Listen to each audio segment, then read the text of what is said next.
this computer. We are recording. All right, so now I'm going to go to that thing, Taylor. Yeah. Spotlight video? Pin video. Yeah. Video. Pin video. Yeah. Ah, there you go. it is I. I'm going to share. Oh, look, Callie Bear's in the video. Callie Bear, look, say hi to everybody. There she is. Okay. And away we go. All right.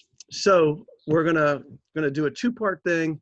The part that I usually do when there's not a pandemic going on, I'm gonna sort of save for the second part because I want to go over the safety stuff first. But before we get going on that, just a little bit about me. Got so many new families that signed up in the last month, and some of you met me, some of you didn't. I know some of you signed up because your friends signed up because your camp closed down and all that kind of thing. But I grew up in Caldwell, New Jersey, in North Jersey. I never went to a camp like Liberty Lake. I went to the town rec program. And then one day my dad came home, he was an accountant, and he said, "You and your brother are going to sleepaway camp for 3 years," or whatever.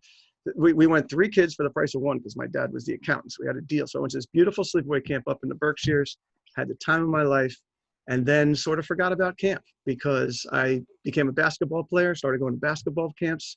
I became a musician.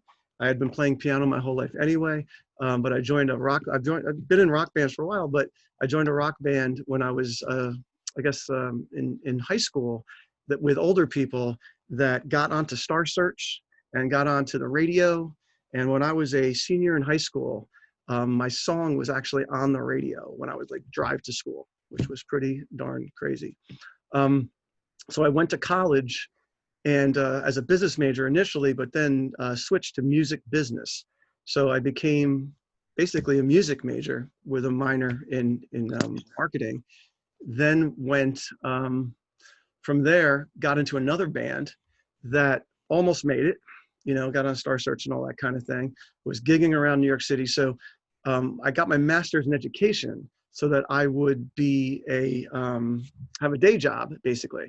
So during the day, I would be, well, let's start at nighttime. I would be out, hold on, I'm closing my door. At night, I would be out playing gigs until 2 in the morning in New York City or wherever. And then at 8 in the morning, I would be like in a broom closet with 12 8-year-olds teaching them trumpet. So I did that for 5 exciting years. But then my band broke up. I cut off my dreadlocks, took out my earrings, shaved my goatee. And as my musician friend said, I sold out and I became a camp director. And dog keeps barreling in here. That's nice, but I'm on Zoom, so please close this door. So I taught for 5 years and then retired. And basically my summer job became my full-time job. And I have been a full-time camp professional now for 24 years, 25 years, maybe it's getting to. It's been a while. So I worked first for a group of camps that were headquartered in the north part of New Jersey and New York area. So Long Island, Westchester, Rockland County, and North Jersey. And up there, I learned from some of the best camp directors in the world. I really was fortunate. I got a doctorate in day camping, basically.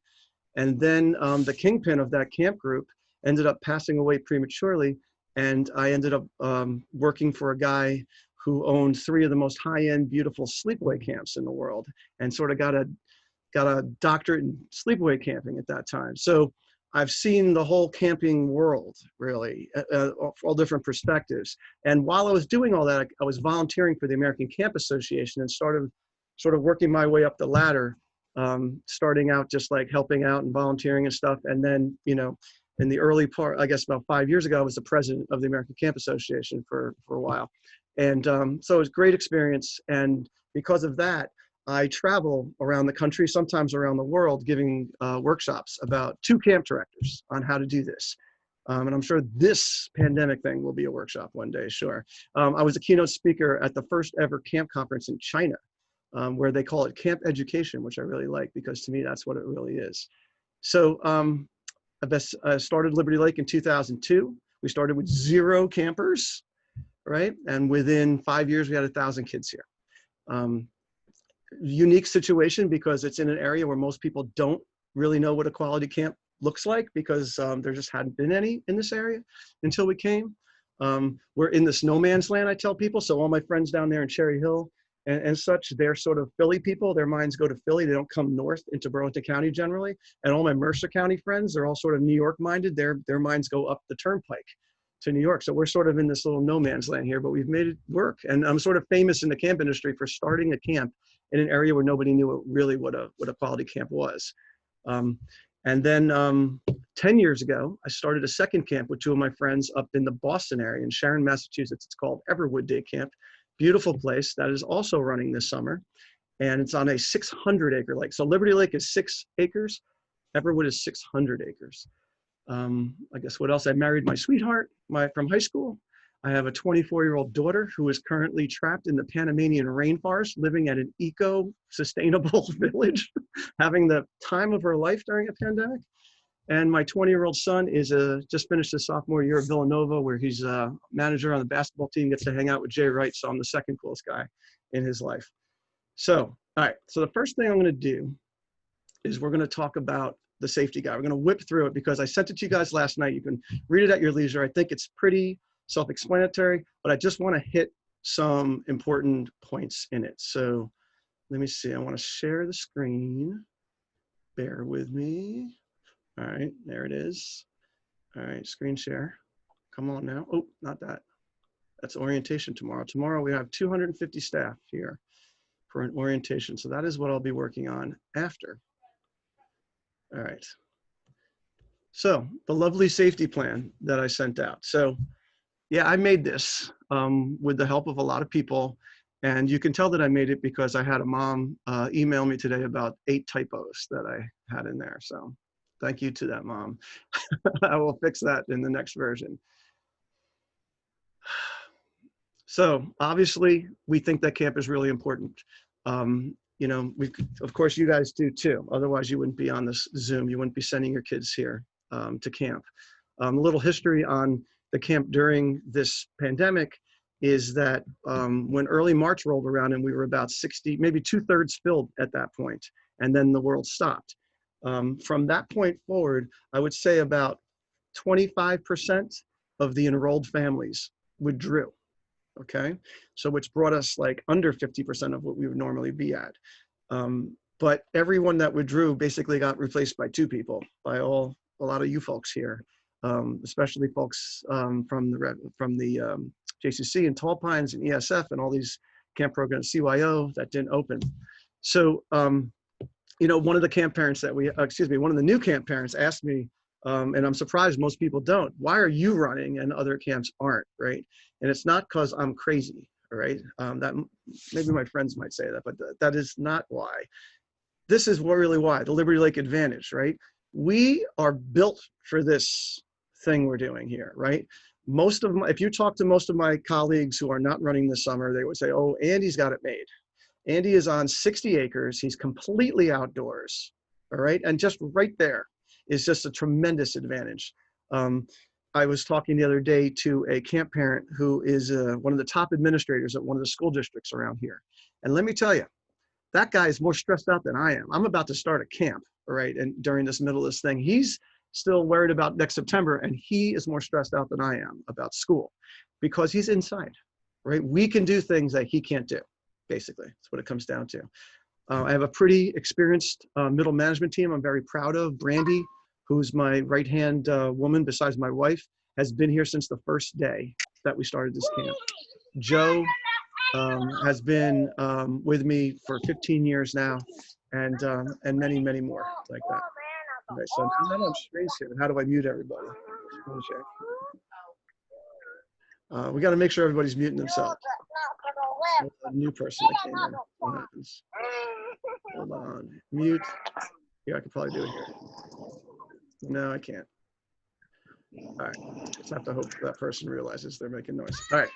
So anyway. What else? Yeah, I mean, with the tents, the pavilions, I really feel like we have a significant advantage here. Okay, so in opening camps, that's self-explanatory. The safer camps. So this is really my little circle of life.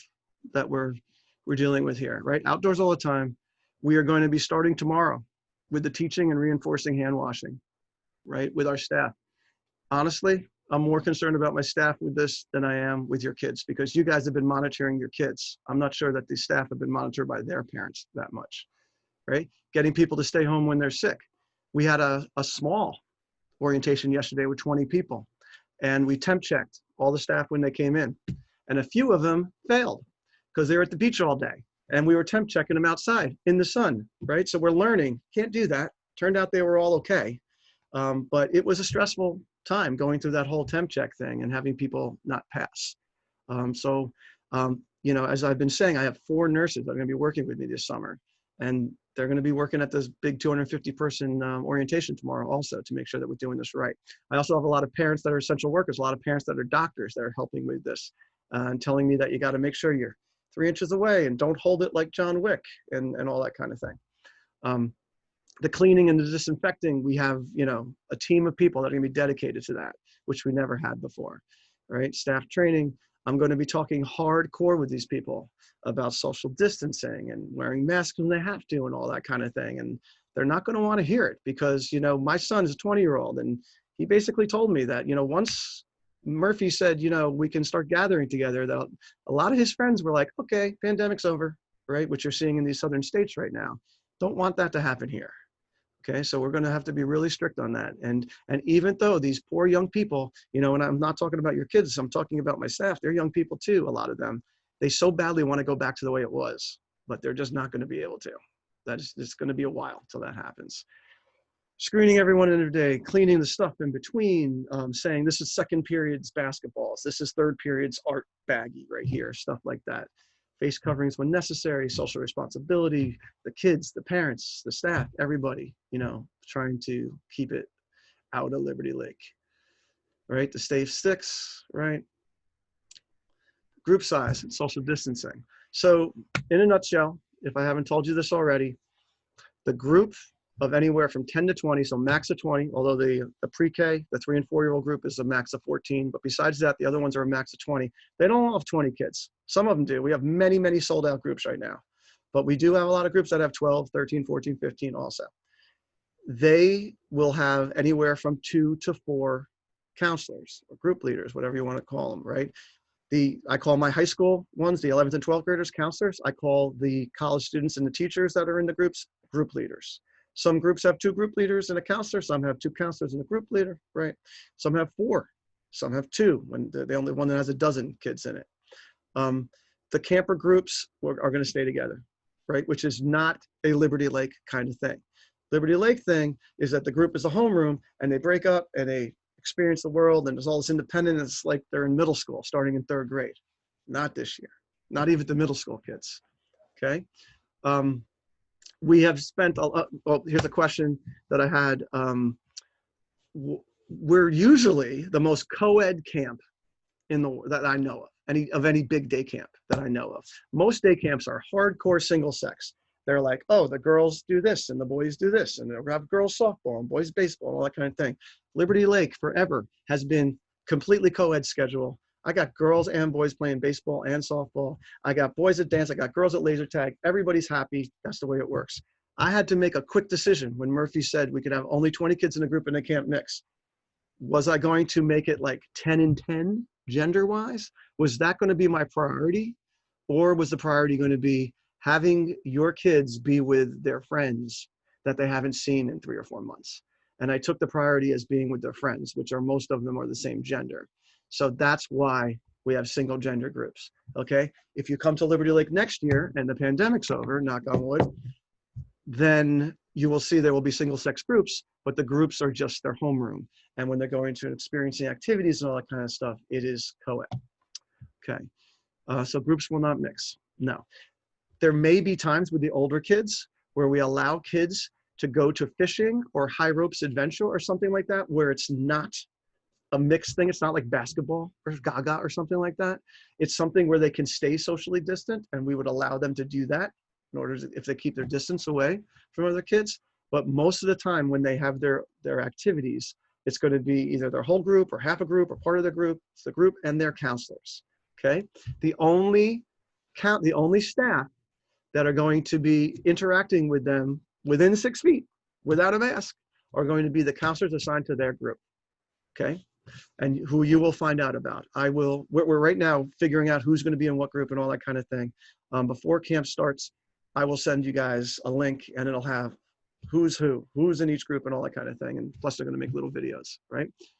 Swim lessons, the swim instructor is going to have to be on the side, on the deck, and their counselors are going to be in the water helping them, okay?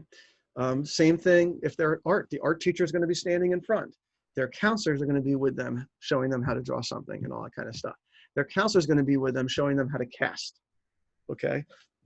The specialist will be in front, okay?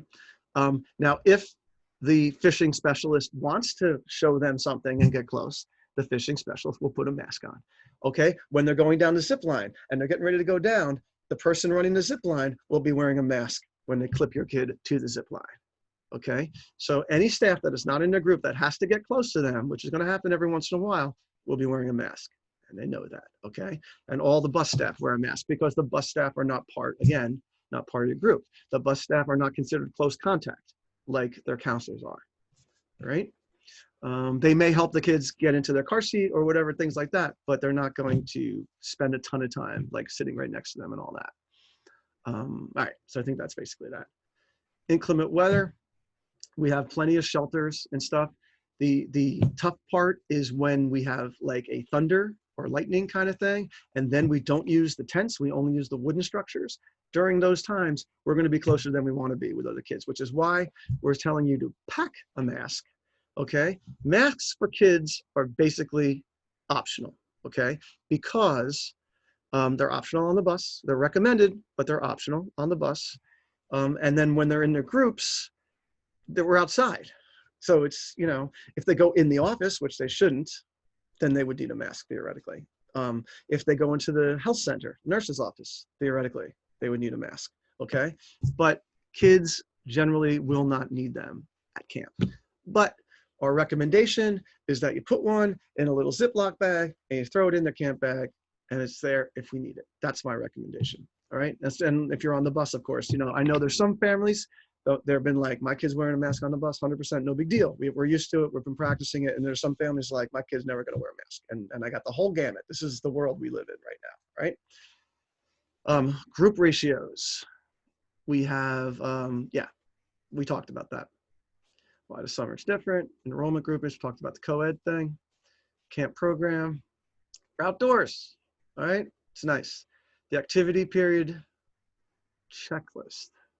Oh, so this is the big thing, right? So at every single activity, the kids are going to wash or sanitize their hands before every single activity and after every single activity.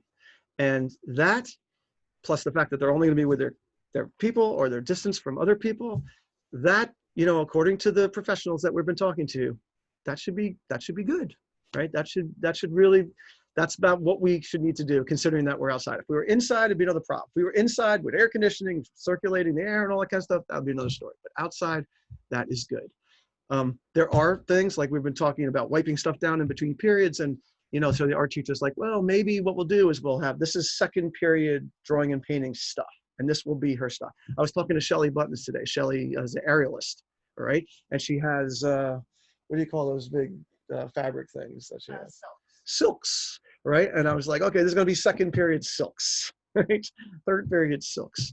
Or I said, you can do what we're doing with the, with the life vests. And we dunk them in the soapy alcohol thing or whatever it's going to be, and then we leave them out to dry a little bit, and they're just going to be a little bit wet, you know. So that's the choices. Yeah. We have a couple questions. Are all kids on the bus required to wear masks? The kids are not required to wear masks on the bus. It's recommended they wear masks. It's required that my staff wears masks, but the kids, it is recommended.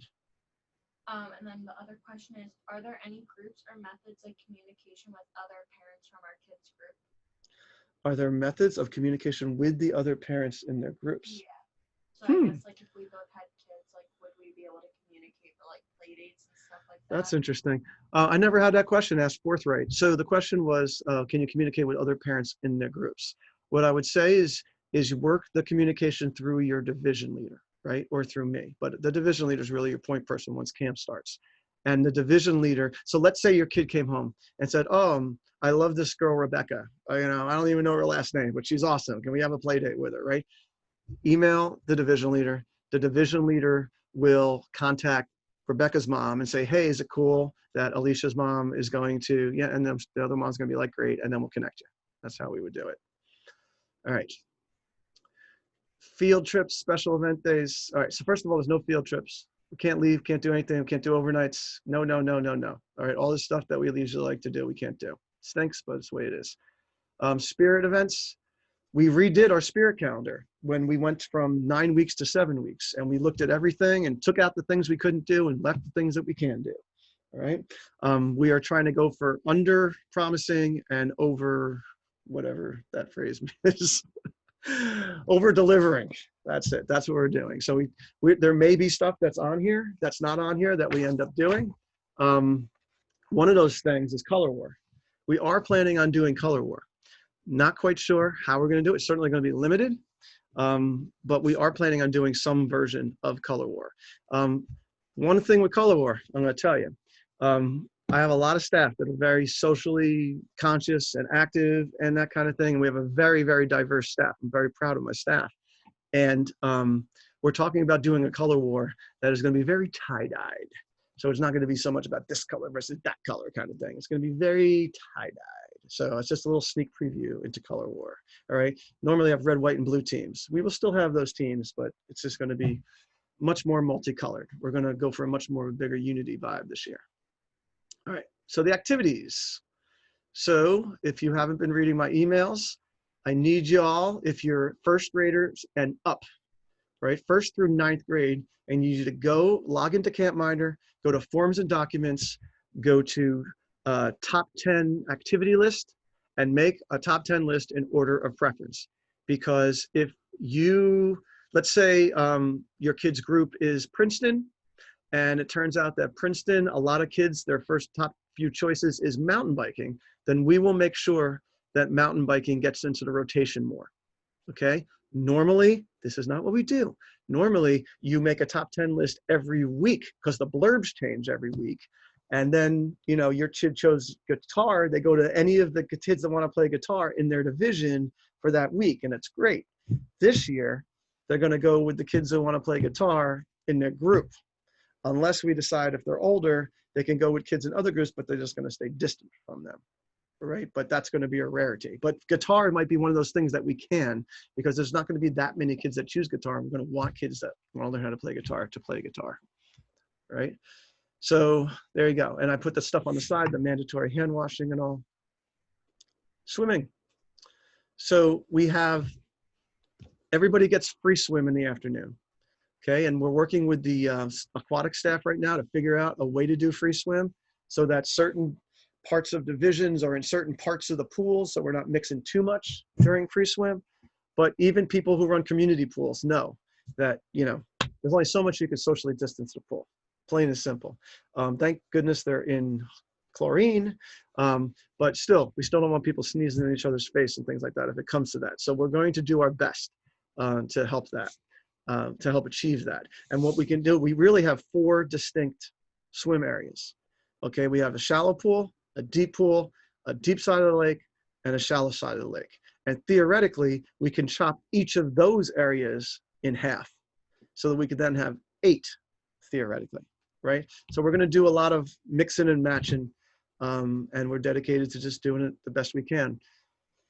You know, one of the things that bummed me out when I saw all the rules we have to follow is they said, because, you know, they're saying, oh, well, you know, the pool's chlorine, and you should put more chlorine in it and all that kind of thing. We're like, great. And then they're like, you can't use pool noodles. And I'm like, what? Can't use pool noodles? They're in the freaking chlorine. Nope, can't use them. Okay, can't use them. Whatever. They're allowing us to have camp. I can't complain. All right, bus transportation. So we only use school buses.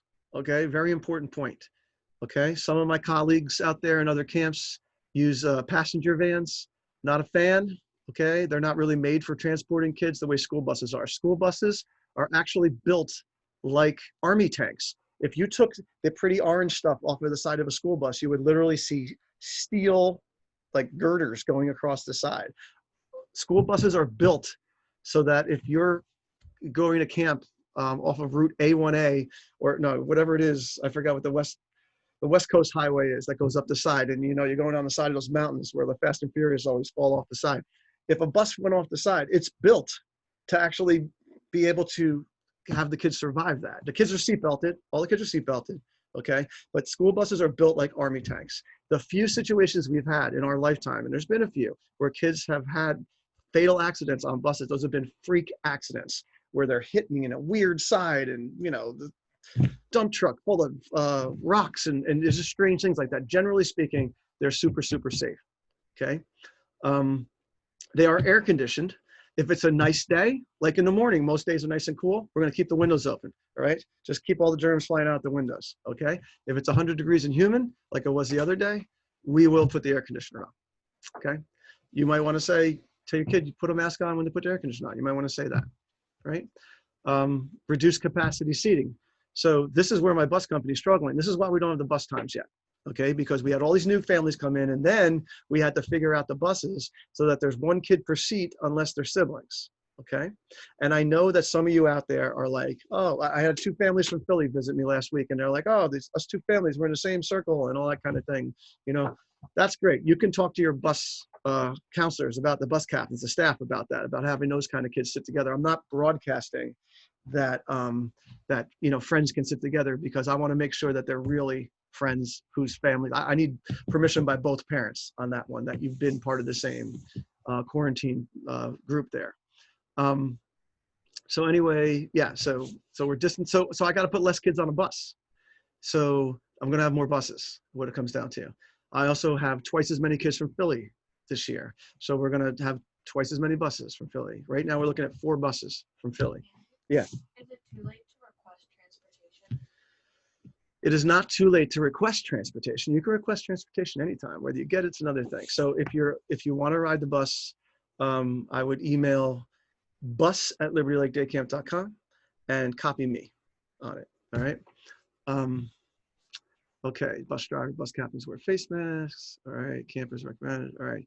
Bus will be sanitized and cleaned after every single run. So when they come into camp and they let the kids off, they take them off to the side, and they're going to sanitize the whole bus. Okay, when they finish the bus route at the end of the day, they go back to the bus depot, they sanitize the whole bus. Another question, do siblings have to sit together? Siblings don't have to sit together, but this is the thing. We don't have that many seats on a bus, okay? So if they don't sit together, that's, they better sit together with somebody, because it's a huge expense having half-filled buses, okay, as you can imagine. So we really need to maximize the seats on the bus. So unless there's an unbelievably, unique situation, which, by the way, I'm sure there are plenty. By the way, my son and daughter, they were like oil and vinegar with each other their whole time growing up. So that we would love to be able to do that, because we just need to maximize our buses.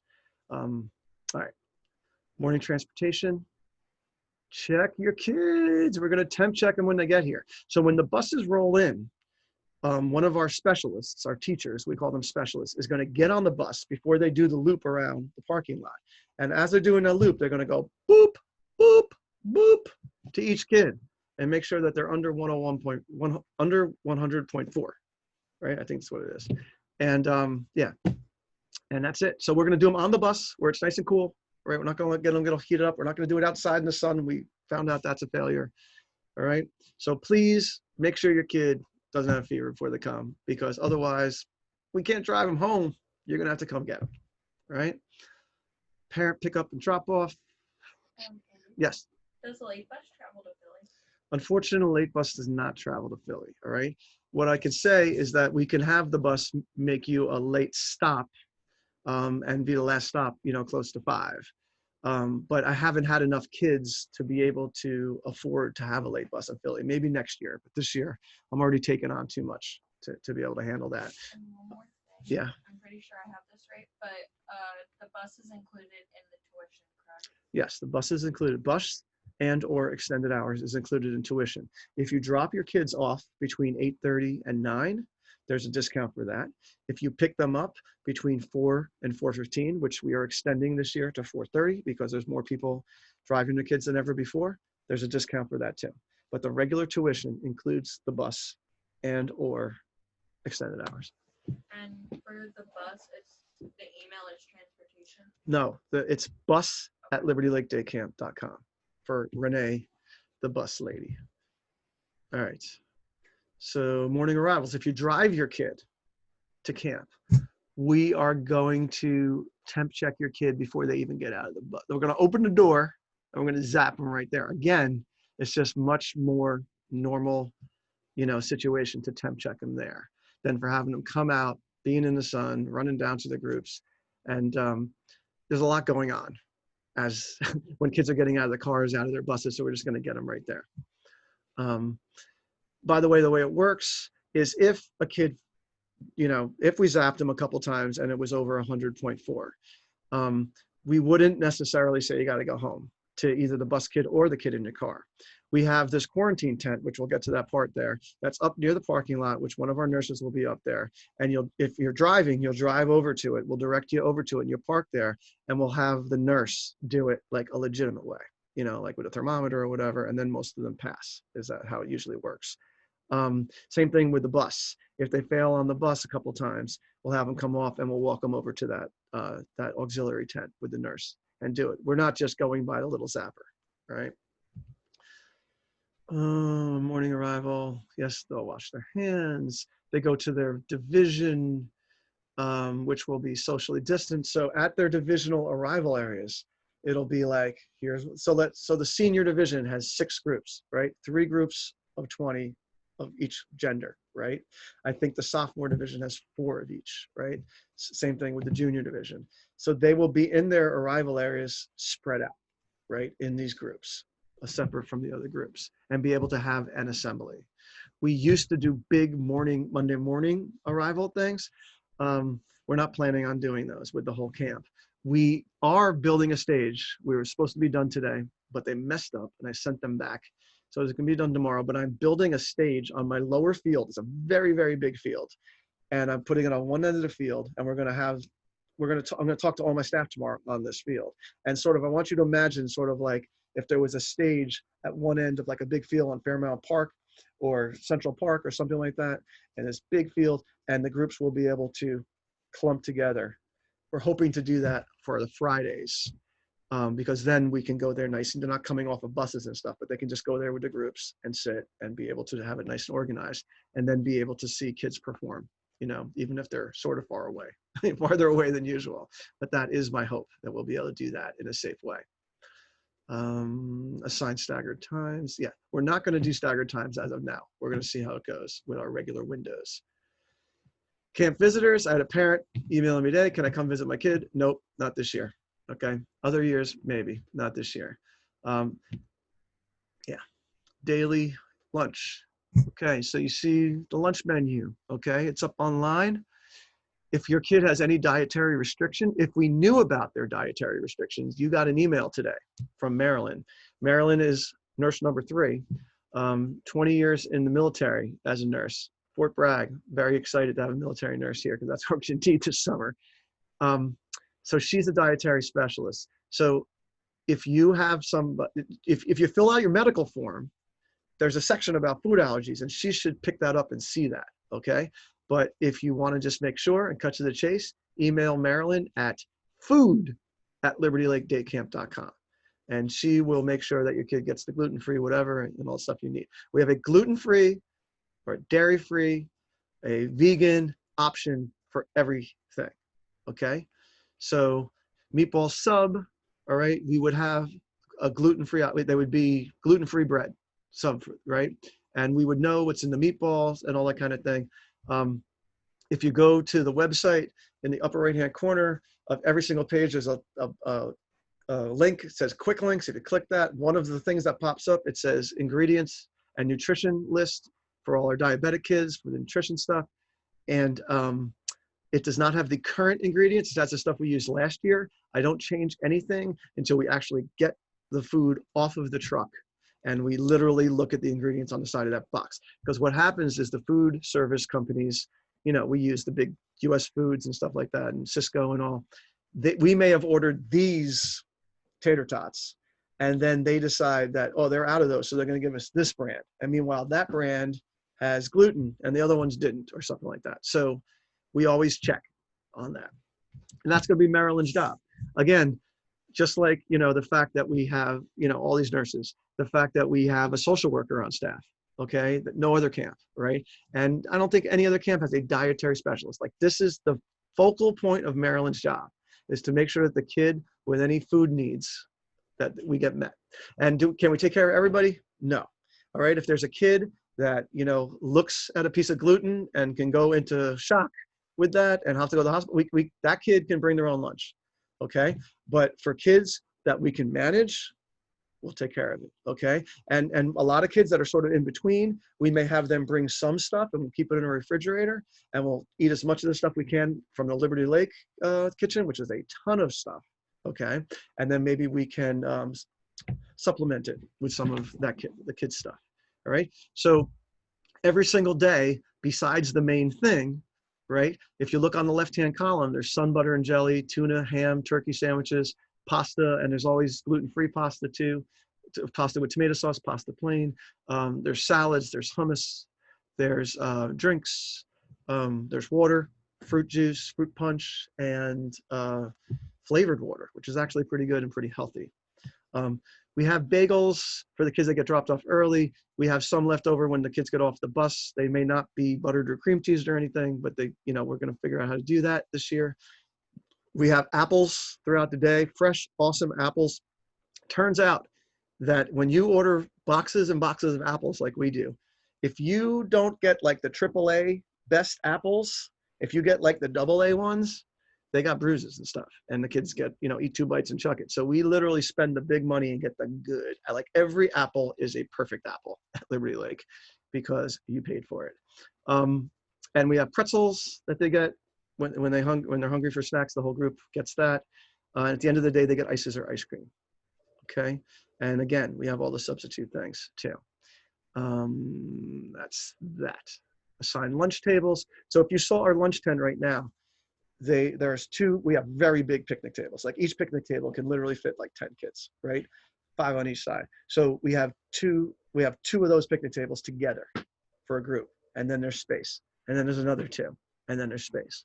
All right, so it's socially distanced out. We're not only eating under that lunch tent, we're eating under 2 other tents also, so that we can space out during lunch. There's 3 lunch periods. And yes, there was a huge influx of people that signed up in the last month, yada, yada. But still, we're going to have 100 to 150 less kids per day at Liberty Lake than we're used to having, so that we can maintain more distance. Should kids bring their own water bottle? Great question. Questions about water bottles. So we, just before I say yes or no on should you bring a water bottle, we have water stations throughout the camp. So when I say water stations, I want you to picture, if you've ever been golfing, those little huts with the 10-gallon ice water jugs in them and cups. We also have 2 of these things called water monsters, which are like gigundo versions of that too. Okay, we have 2 of them. We have water fountains. We're not going to use the water fountains, okay, because I want some kid putting their mouth on it, et cetera, et cetera. I have a water bottle filling station. We're going to try to make more of those while we're making our dozen or so hand washing stations, not to go along with our a dozen or so hand washing stations, right? Hand sanitizing stations. So what I would say about water bottles is that if your kid is older and responsible, okay, then I would send them with a water bottle, because otherwise they're going to lose it, right? They'll lose it anyway. I would lose a water bottle personally. Make sure their name's on it, okay? You can't attach it to their body. I mean, generally speaking, our juniors and seniors, our 10-year-olds and older, tend to walk around with their little backpacks all day anyway. So for those kids, they could leave it in their backpacks. But for our 4th graders and younger, we put their backpacks in their cubbies and they stay there. So what I would say is, for 4th grade and younger, if you're going to send a water bottle, send a water bottle. Like, send a plastic disposable water bottle that they can drink and then recycle, and then you don't have to worry about it. We got plenty of water all over the place. Okay, I would send a water bottle on a 100-degree day. Okay, on a regular 85-degree day, I don't think it's that important. We have plenty of water. All right, symptoms. So the medical team, the daily screening, communication, lots of signs, of course, symptoms. Here's the big questions you're going to ask your kids in the morning, right? You know, this is what you're looking for: fever, cough, shortness of breath, muscle aches, sore throat, diarrhea, headache, fatigue. It's the same stuff that you would normally be looking for in your kid, except in the past, you might have given them a couple aspirin and tell them to go to camp anyway because you got a big meeting today. We can't let that happen this year. We got to be tough, okay?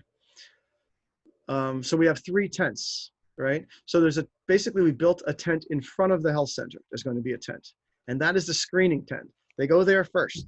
They tell the nurse there, this is what's going on, right? If it's a Band-Aid or an ice pack situation, they might get handled right there. If it's a thing where they need to get really examined, they'll go into the health center itself, okay, the air-conditioned health center, and talk to another nurse there, okay? If it's a situation, we're not expecting it that much, but we're saying, okay, this kid's got a fever, or this kid's coughing, right? I think this is gonna happen more to staff than it is for kids, but then they would move up to that quarantine tent up in the parking lot, and a nurse will go up there with them, and that's where they will wait to get picked up, right, at there. So they'll be separated from the other kids. Health center, quarantine tent, quarantine procedures, what happens when. Okay, so this is the last of this stuff before we go to the stuff that actually talks about summer camp. Okay, so if a camper staff member develops COVID-like symptoms, they'll go to the quarantine tent. That's if they're here, right? They may return. Now, in the old days, right, you've probably heard the expression from the school nurse, 48 hours fever-free, 48 hours fever-free, right? Now, post-pandemic, they are changing that to 72 hours fever-free. That's what they're making it, okay? 72 hours fever-free without aspirin or Tylenol, all right? Of course, or 2 negative COVID-19 tests more than 24 hours apart. That, I would say, is more for my staff than your kids, okay?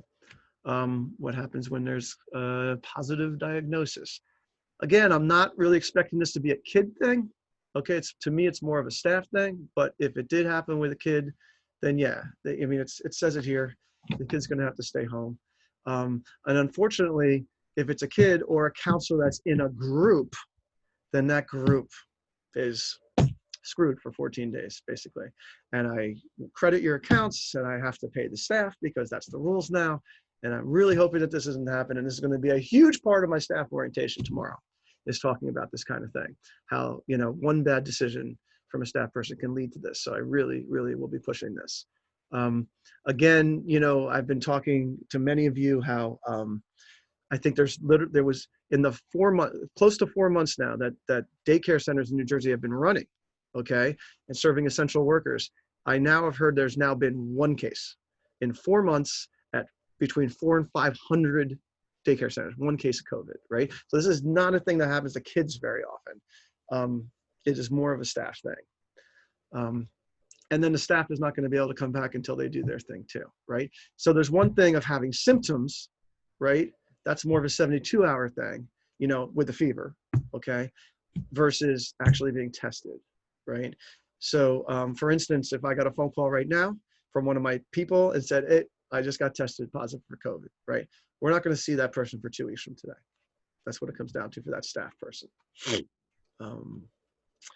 Could the camp be shut down for this kind of thing? The health department does not want to shut down the camps. They don't want to shut down the schools in September. So they're trying to figure out ways around this. So if you, listening to this Zoom call right now, if you got COVID, okay, and you told us, which you better, okay, your kid is going to have to stay home for a certain amount of time, but the whole group is not going to have to, okay? If my fishing guy got COVID, okay, he is not going to be, I mean, it's about being within 6 feet of somebody for more than 10 minutes.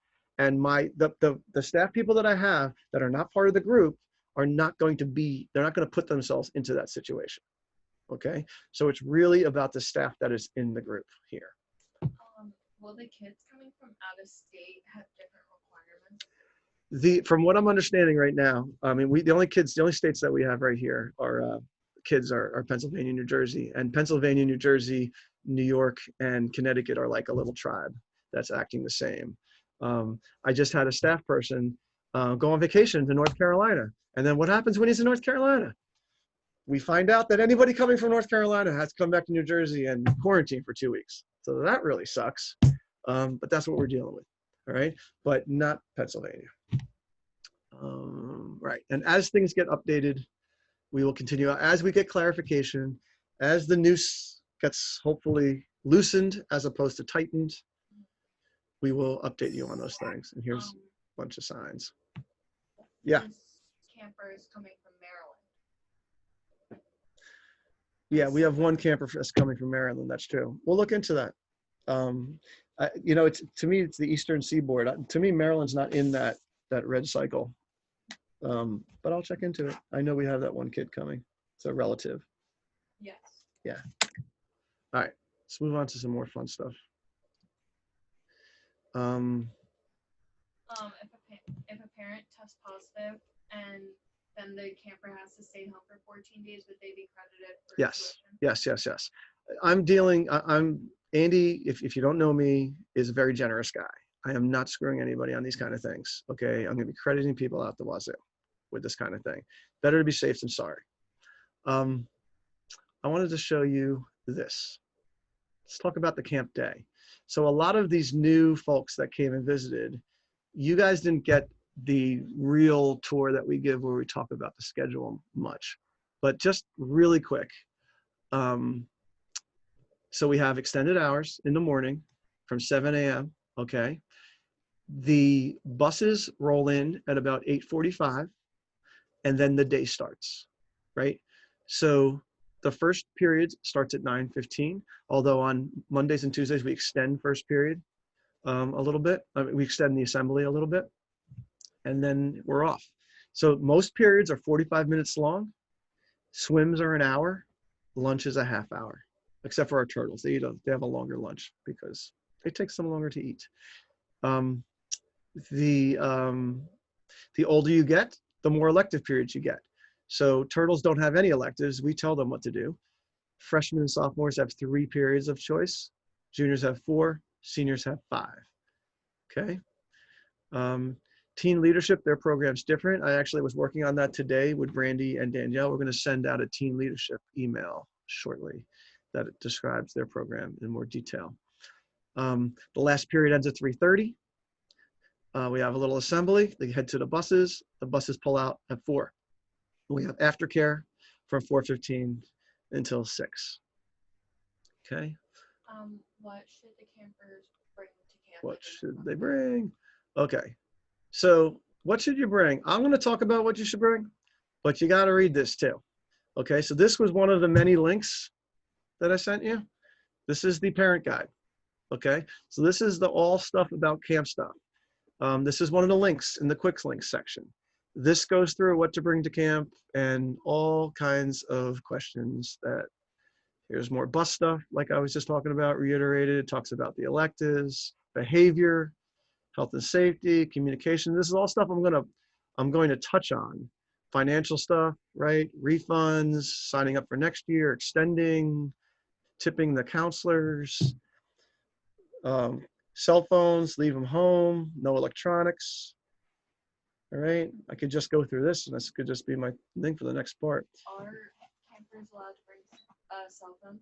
No, is that really a question? Yes. Oh my God, no. What about staff? Are they allowed to bring? No. All right, so let's talk about cell phones since we're there. So this is a no cell phone zone, okay? So if you just talk about my staff cannot be seen with a cell phone. Whether they bring a cell phone or not, that's another story. If they leave it, I think they should leave it in their car. I don't walk around with a cell phone during the day, okay? I actually have to wear a watch. Huh? I don't think. No, it's crazy. Right, we're too busy for this kind of thing, okay? Campers, absolutely not. There's a wonderful camp down in Williamstown. If you want to bring cell phones and use iPads on the bus and all that kind of stuff, they'll be glad to take you next year, hopefully. But Liberty Lake is hardcore, no electronics. It's old school, right? We actually do stuff on the bus with the kids in the morning to keep them occupied, doing cheers, writing songs, doing trivia, things like that. okay? When they get to camp, they are focused on camp. There is no need for that. If you need to call somebody, like if you need to call your kid, speak to your kid, whatever, call the office, okay? They might be in a boat in the middle of the lake. We'll get them. They'll call you back as soon as this period is over, okay? We have a leadership team of 35 people with walkie-talkies. That is our way of getting people to the office when we need them there, okay? A staff person, if you were working for me, you would have to come to the office to use your cell phone or to use one of our phones, okay? No cell phones, okay? A kid with a cell phone, we will take it from them. We will call you. We will be like, hey, did you not hear me say no cell phones? If it happens again, we will make you drive out here and get the cell phone so we can look at you in the eye and say, this cannot happen again, or your kid's getting kicked out of camp. And the third time they'll get kicked out of camp. And that has never happened, right? Most people are pretty darn psyched that their kids are going to have the electronics put away. Now, that being said, I understand that there's going to be a whole detox going on here, right? These kids have been stuck. They have been quarantined in your houses for a long, they're, oh my gosh, right? I actually gave a tour the other day with a kid who he's an older kid and he doesn't want to go to sleepaway camp, wants to go to day camp, because if he goes to day camp, then he can use his cell phone at night at least. That's what he said. I thought it was cute. We have a couple questions. Can we add weeks once camp has started?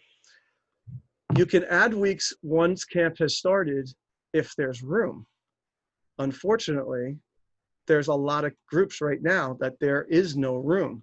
So my advice for anybody that wants to potentially add weeks is to add weeks.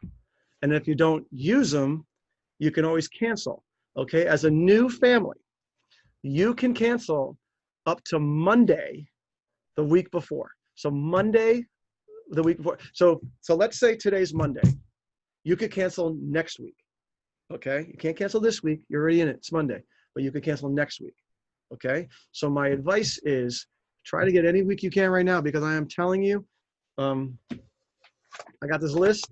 This is all the kids in the groups. We can't have more than 20 kids in a group, plain and simple, okay? And it's like 20, 20, 20, 20, 20, all over the place, okay? Thank you, I appreciate that. And you know, but again, I'm also not opening up any new groups, okay? I'm not getting greedy. I want this to be manageable this summer, right? So we're gonna have less kids here. Are we still doing tours? Are we still doing tours? I am booking now. I am booking tours individually at this point. I don't have like a system. I am booking tours. I have some on Friday morning. I have some on Saturday, and I have some Sunday this week. So if anyone's interested this weekend, shoot me an email. I'm going to be working all weekend. I'll jump out and do a tour. Last one, could you explain division leaders? Division leaders. And what their emails are? I am going to explain division leaders. Okay, That is in my thing. Division leaders are the most important people in camp for you. Okay, so here is my outline. I put this at the beginning of the chat. Can they grab it at this point still, or should I do it again? I don't know. All right, I'm gonna put it in the chat again if you guys want a copy of it, because I think it's pretty good. So hold on. Let me, everybody, file. Let's see, let me get this in here. Do kids need to bring their own towels for swimming? Towels, yes, you need to bring your own towels. We are not a towel service kind of joint. Sorry about that. All right, so here's the partnering of parents. All right, so this is what I'm going through if you wanted your own copy of it for whatever reason. All right, let me share the screen again with it. Then you don't need to look at it. Are you going to go over the elective program, how we're running it this year? Yeah, I will. Okay, so anyway, camp, more important than ever, right? These are pre-pandemic statistics, right? Infants, 2.2 hours a day, average, in front of screens. 10-year-olds, 4 hours, teens, 7+ hours, okay? Play, supervised versus free, spontaneous play. So at Liberty Lake, we have a 45-minute period. If you saw that thing I had up, the schedule, it said free choice as a free play period, because we believe that is really important, not just for preschoolers, but for all kids, even teenagers, to have time to just play and be kids. That is when creativity takes place. I went to a workshop with the people from Disney a few years ago, and they were talking about how creativity is not really like drawing a picture or writing a song. Creativity is figuring out what to do in a situation when you don't know what to do. And you don't get good at that in life until you practice it. And we, meaning the collective we of these people on the phone here, we are from generations where our parents used to say, go out and play, because there was nothing else to do except watch TV. And TV when I was a kid wasn't even that great. So we went out and played. We figured it out ourselves. At Liberty Lake, I encourage my counselor to say, let's figure it out yourself, kind of thing, right? Instead of just being told what to do by grown-ups all the time. Because then the kids go off to college and they have problems, because now they're on their own and now they're calling you 10 times a day because they didn't figure it out themselves prior. Okay, so I am a big believer of this organization called P21. It's the Partnership for 21st Century Skills. If you go to p21.org, it's a fascinating organization that was formed by Fortune 500 companies, some of the biggest in the world, Google, Apple, Lego, like these big companies, Disney, because they want, the problem they were having is that they were bringing in kids, right, young college graduates, valedictorians, top of their class, 4.2 averages, right, bringing them into these organizations, and they were failing, right, because these kids were getting schooled through academics for math and sciences and engineering and writing and all that kind of stuff, but they couldn't work together with people. Okay, this generation of people who, you know, were stuck with the screens and all. So they every year solicit all their organizations. They say, give us what are the most important traits that we want young people to have when they come out of college, right? And the number one trait is oral communication. That is the most important thing. And I say this, and I have all this staff. I have these 250 staff and some really, really awesome people. And I will tell you that most of them communicate much better to me when they're texting me or messaging me than they do if I was sitting here face-to-face talking to them. Because they just don't have that much practice doing it. Tough conversations, right? So that's a big part of camp. We're gonna have lots of face-to-face conversations. Some of the kind of conversations these kids aren't gonna wanna be a part of, but they're gonna have to be, okay? Number two skill in all these organizations is teamwork and collaboration. They, you know, they're getting these great people who have all these skills, they're putting them in with groups, and they're not playing well in the sandbox. And I know many of you who are working with some people in their, like, let's say mid-20s, all right? And you're like, oh, these people, right? And what the great thing about the parents of today, the parents of young kids today, is they tell me, I don't want my kid to be like that. I'm gonna make sure my kid is not like that. And frankly, the fact that you're sending your kids to day camp during a pandemic shows me that you care about that too. So the Partnership for 21st Century Skills, they're big. Instead of reading, writing, or arithmetic, they got the 4 C's: critical thinking and problem solving, communication, collaboration, and creativity, right? Applying it to things. So this is what we do at camp. So the old world, back in the day, and there's been some great magazine articles, the New York Times did a great thing on it last year, talking about the jobs of the future, right? The jobs of the future are going to be a lot of the things that we had sort of like uneducated people, those are going to be done by robots, right? By technology, by artificial intelligence. And the real jobs, the good jobs of the future are going to be people who can critically think, who are creative, who are problem solvers, who can communicate well, who can collaborate. Those are the jobs of the future. Right? And right, you know, okay, pre-pandemic, okay, there was, let's say, 3 to 4 million people unemployed. Maybe, of course, there was less even before then, but yet there was 3 million unfilled jobs in America, okay, because it was a skills mismatch, because people don't have those skills naturally. Okay, so the whole goal of the Partnership for 21st Century Learning and of Liberty Lake is to get kids ready for college, ready for a career, ready for life, right? And the scary college stat I put there is that as of the last time they took the stat, about a year ago, it really hasn't changed much in recent years. Only 55% of kids that go off to 4-year colleges in America graduate within 6 years. 55% of kids that go off to 4-year colleges in America graduate within 6 years. Now, yes, college is insanely expensive, so there's a financial issue there.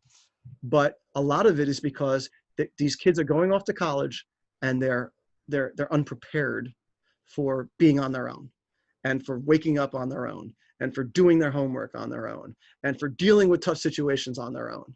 All right, they're in such a life now where we have these GPS systems, right, that are tracking these kids every move. Text me when you get there, call me when you get there, and all that kind of thing. And by the way, these are just as screwed up for parents as they are for kids. Because if you're a parent and you love your kid, why wouldn't you say, text me when you get there, right? It's just normal parent behavior, right? But yet, when I was a kid, I went to the park. I went out all day. I wasn't texting my parents. They didn't know where the heck I was. They trusted me, and I survived. I'm not saying you need to do that. I'm just saying times have changed. All right, so they wanted to be successful, they wanted character, they wanted grit, blah, blah, blah. Star points. So when you come to Liberty Lake and you see the star points coming down the driveway, all right, here's the star points. This is what's all about here. This is what we spend time during staff orientation, working with our staff. If we hire somebody on our staff because they're a great soccer coach, right? I know they're going to be a great soccer coach. My question is, can you teach integrity at soccer? Can you teach friendship at soccer? What does that look like? How do we do that, right? This is the goal of Liberty Lake, to make your kids into better people, all right? If they learn to kick a soccer ball better, God bless, but that is ancillary. So we do a lot of things with this. We teach our staff when kids do something well to not just go, high five, great job, yo, that's really good. No, we teach them to say, hey, the way you passed the ball to that kid and took that shot when you were open, but that kid had a better shot and you pass it to them, that shows great teamwork, right? And we teach them how to give praise to kids, so it's super specific. We have these little fuzzy guys, these little, oh, where's my fuzzy dude? We have these guys. These are called fuzzies. These are Liberty Lake fuzzies, okay? They are given to kids who do really good things of good character that they didn't have to do, helping out, you know, stepping up, right? And when they do that, we have a little ceremony. We take the feet off of this and we stick it on their shoulder. And then they walk around all day and they say, hey, Andy, how'd you get that fuzzy? And I go, oh, well, let me tell you how I got that fuzzy. And we spread this culture of kindness. This next section here about reflection and debriefing, these are the kind of questions that we want our parents to ask the kids when they get home, okay? So kids are gonna have all these amazing teachable moments at camp, and they're gonna be conquering their fears, and they're not gonna get what they want, and all these kind of things they're gonna have to overcome, and there's an annoying kid in the group that keeps bugging me, and all that kind of stuff, right? So a typical kid comes home from camp, sits down at the dinner table. All right, so they came home, you hose them off, all right, or they took a bath or shower, you're shoving some food in their mouth, and you say, how was camp today? Okay, and a typical kid goes, it was fine. And then you say, what'd you do at camp today? And a typical kid says, nothing. Well, granted, they're exhausted, okay? These are better questions, okay? What were the challenges? What were the difficulties? What was something great that you experienced, right? Get them to talk specific and get them to identify some challenges that they had at camp and then talk them through it, coach them. What are you gonna do tomorrow about that? What are you gonna do tomorrow when the annoying kid starts bothering you? What are you gonna say to him? Okay, let's talk about that, right? Because there's gonna be annoying kids throughout life. There's annoying adults, right? So anyway, I love these questions. This came from a friend of mine who writes books about the brain and how the brain is wired and how these kind of experiences and these kind of conversations actually connect the neurons in your brain and make your brain stronger, right? It really, really is a muscle. All right, resilience, character. By the way, these are some of my favorite books down here. Too Much of a Good Thing. It's by Dan Kinlan, great psychologist. It's about how every generation tries to make their kids have a better life than the last generation, right? And you try to make things better for them. I want things to be better for my kids than it was for me, kind of thing. But the trouble is when our generation actually had it pretty good, and then we're trying to make things even better for our kids, we end up spoiling them by accident. Too Much of a Good Thing. Blessings of a Skin Niece, similar. Happy Campers is a great book that came out by Michael Thompson, great psychologist, recently too. It's all about camp and the connections that get made in camp. All right, media free. Kids behave differently when parents aren't around. You guys know that most of you people went to camp. Camp is childcare, but it is not daycare as you know it. So when my kid went to the Goddard School, I would pick him up and I would get a little piece of paper and it said, Justin made a bowel movement, and Justin ate half of his sandwich, and he had a brownie, and all that kind of stuff. That's not going to happen at Liberty Lake, okay? At Liberty Lake, no news is good news in a way. You are going to stay in touch. Your division leader is going to stay in touch with you. If you have questions, you could always email your division leaders, right? Straight out. What are the division leaders? We're going to get to that. Okay. We're going to get to that. So,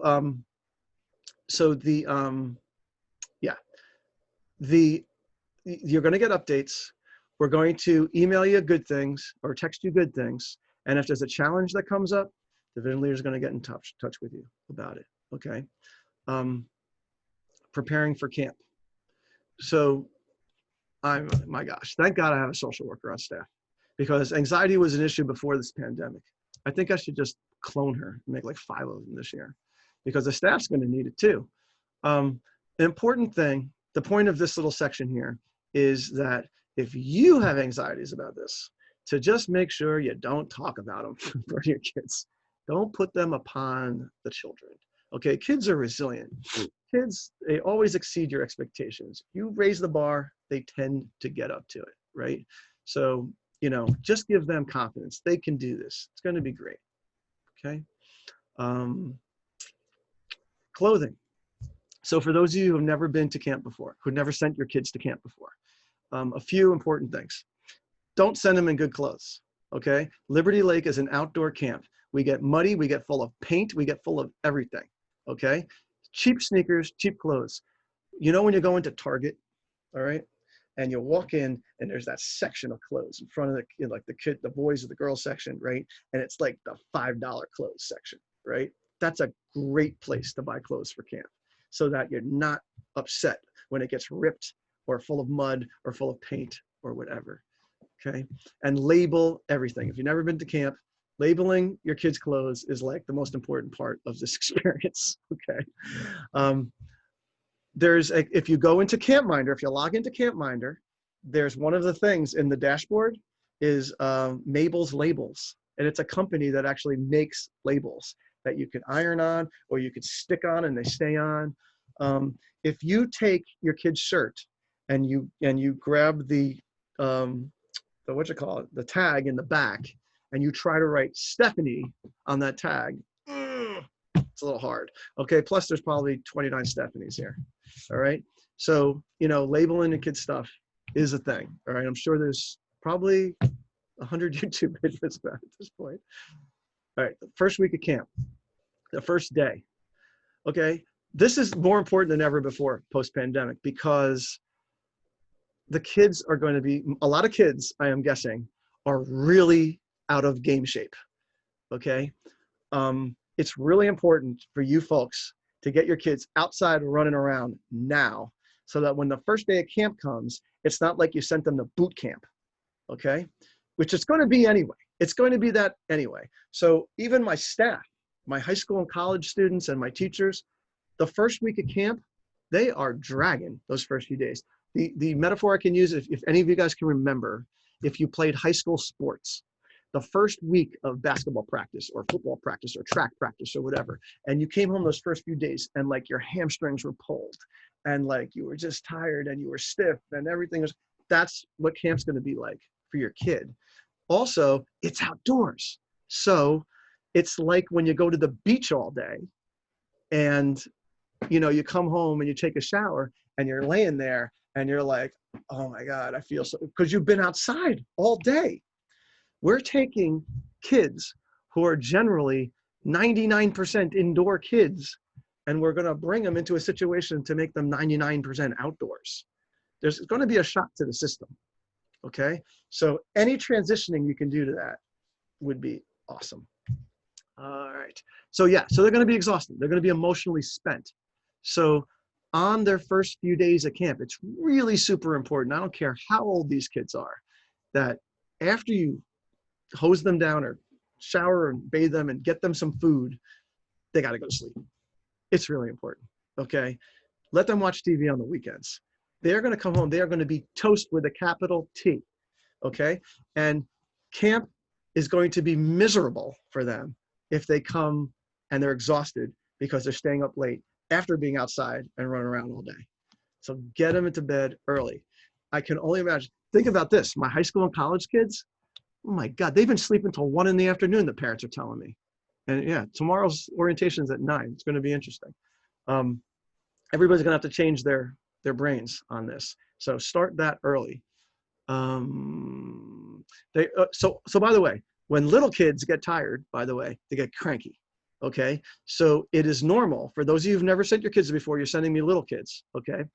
Expect that the first few days of camp, that those kids are going to wake up like the second day or the third day and be like, I don't want to go to camp. I don't want to go to camp. Because it's boot camp. Like it is physically and emotionally taxing, but especially physically on them, right? So anything we can do to get that going would be great. All right. Okay. Safety. So security-wise, we're entirely fenced in. We have a security guard at the driveway. There's the gate up front, which is open during the day, but then there's a second one that we pull across. And they have walkie-talkies, phones to the police and all. Nobody comes in unless they got ID. And if they're staff, they have a staff ID, basically. Anybody comes there for a delivery or they say they have to do something or whatever, they're stopped there. We take everything up, and that gate is not even down near the top. It's halfway up the driveway, okay? And we have a little turnaround up there. So if you came in to drop your kid off late, that's where you would meet the gate person up there, and they would radio for someone to come up and grab your kid and bring them to their group. And then you would turn around up there. You would not come into camp and go around the driveway or anything like that. Everybody stays up top there, okay? The camp placards. So we're actually doing a mailing right now. There's people in the back room right now doing a mailing. So you're going to get it soon. And one of the things you're going to get is a placard, which is basically, it's a piece of paper. It's got Liberty Lake on it, 2020. It's got your kid's name, what their division is, right? That is what you use. If you come and pick up your kid, that's your ID card. If you come at 4 o'clock, 4:15, right in that window over there, they're actually going to read off of it. They're going to grab the microphone and they're going to be like, Danielle Fonseca, come on down, right? They're going to read it right off of that thing. Okay, that's your ID card. If you pick up your kid at a central bus location, this is your ID card too. Okay, of course, the bus captain's going to know who you are after the first day. All right, but if you're sending grandpa or your husband that doesn't normally send up your kid, please send them with this, so that this poor 17-year-old on the bus is not like, I'm not letting your kid off to a complete stranger kind of situation, right? You can also take a picture of it, have it on your phone. You can make color copies of it, all right? The ID thing is important. Katerina, careful, your puppy's here. I know. So, what else? All right, morning assemblies, afternoon assemblies, they're going to be divisional. I talked about the Friday thing we're going to try to do on the big field. Late drop-off, we talked about early pickup. So the important thing about early pickup is that we have a moratorium on pickups between 3 and 4 p.m. What happens at 3 p.m. is when we finalize our dismissal lists. So at 3 p.m., I'm just getting out of this so I can mute everybody because somebody is unmuted. All right, now we're good. We have a 3 to 4 p.m. blackout time so that we can get all of our ducks in a row, basically. Who's going to be on all these buses? Who's getting picked up early? Who's gonna stay late? All this kind of stuff. And we have to finalize that. And we have to have it so that it comes on a piece of paper and it's done. And that everybody has it and we're all on the same page, right? So while that's going on, we don't want anyone picking up their kids. So if you have a doctor's appointment at 4 o'clock, pick up your kid at 3 o'clock. 3 o'clock is the cutoff, okay? If not 3, then 4, not in between, unless it's an unbelievable, earth-shattering emergency. Yeah, and Fridays, big deal, okay? A lot of people on Fridays, they want to pick up their kids early because they want to head to the shore or something. I understand, I get it. But Fridays are big days because remember, our electives, all these things, a lot of these things are Monday to Friday electives, okay? So that means they start the project on Monday, they finish it on Friday. They start working on their dance on Monday, they perform it for everybody on Friday, okay, at the end of the day. So if you pick your kid up at 2 o'clock or 1 o'clock on Friday, they're missing that. They might be a part of it, or they might just want to cheer on and see everything from all the kids in their group that are doing stuff, okay? So better to pick up your kid at 4 o'clock on a Friday, even though I understand it's going to be a little traffic. Camp structure, division leaders and all that. So I'm going to flip to the PDF of the parent guide for a second, but let me do that. One moment. So this will be better.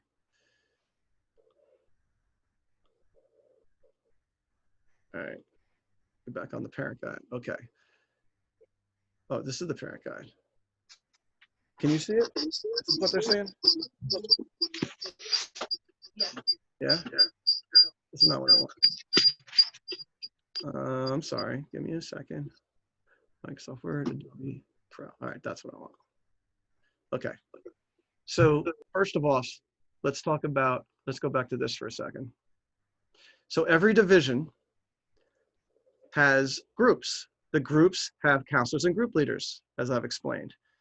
And then every division has a division leader or two. The Turtles only has 3 groups. So Meredith is their division leader. She is the queen of all the Turtles. The other divisions, it's a tag team, okay? There's a male and female division leader. The male oversees the boys and the female oversees the gals. Just turned out that way. It's not always like that, but that's the way it turned out.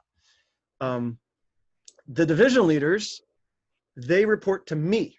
So if this was a flow chart, Andy is like the head counselor, okay? The division leaders are his campers, okay?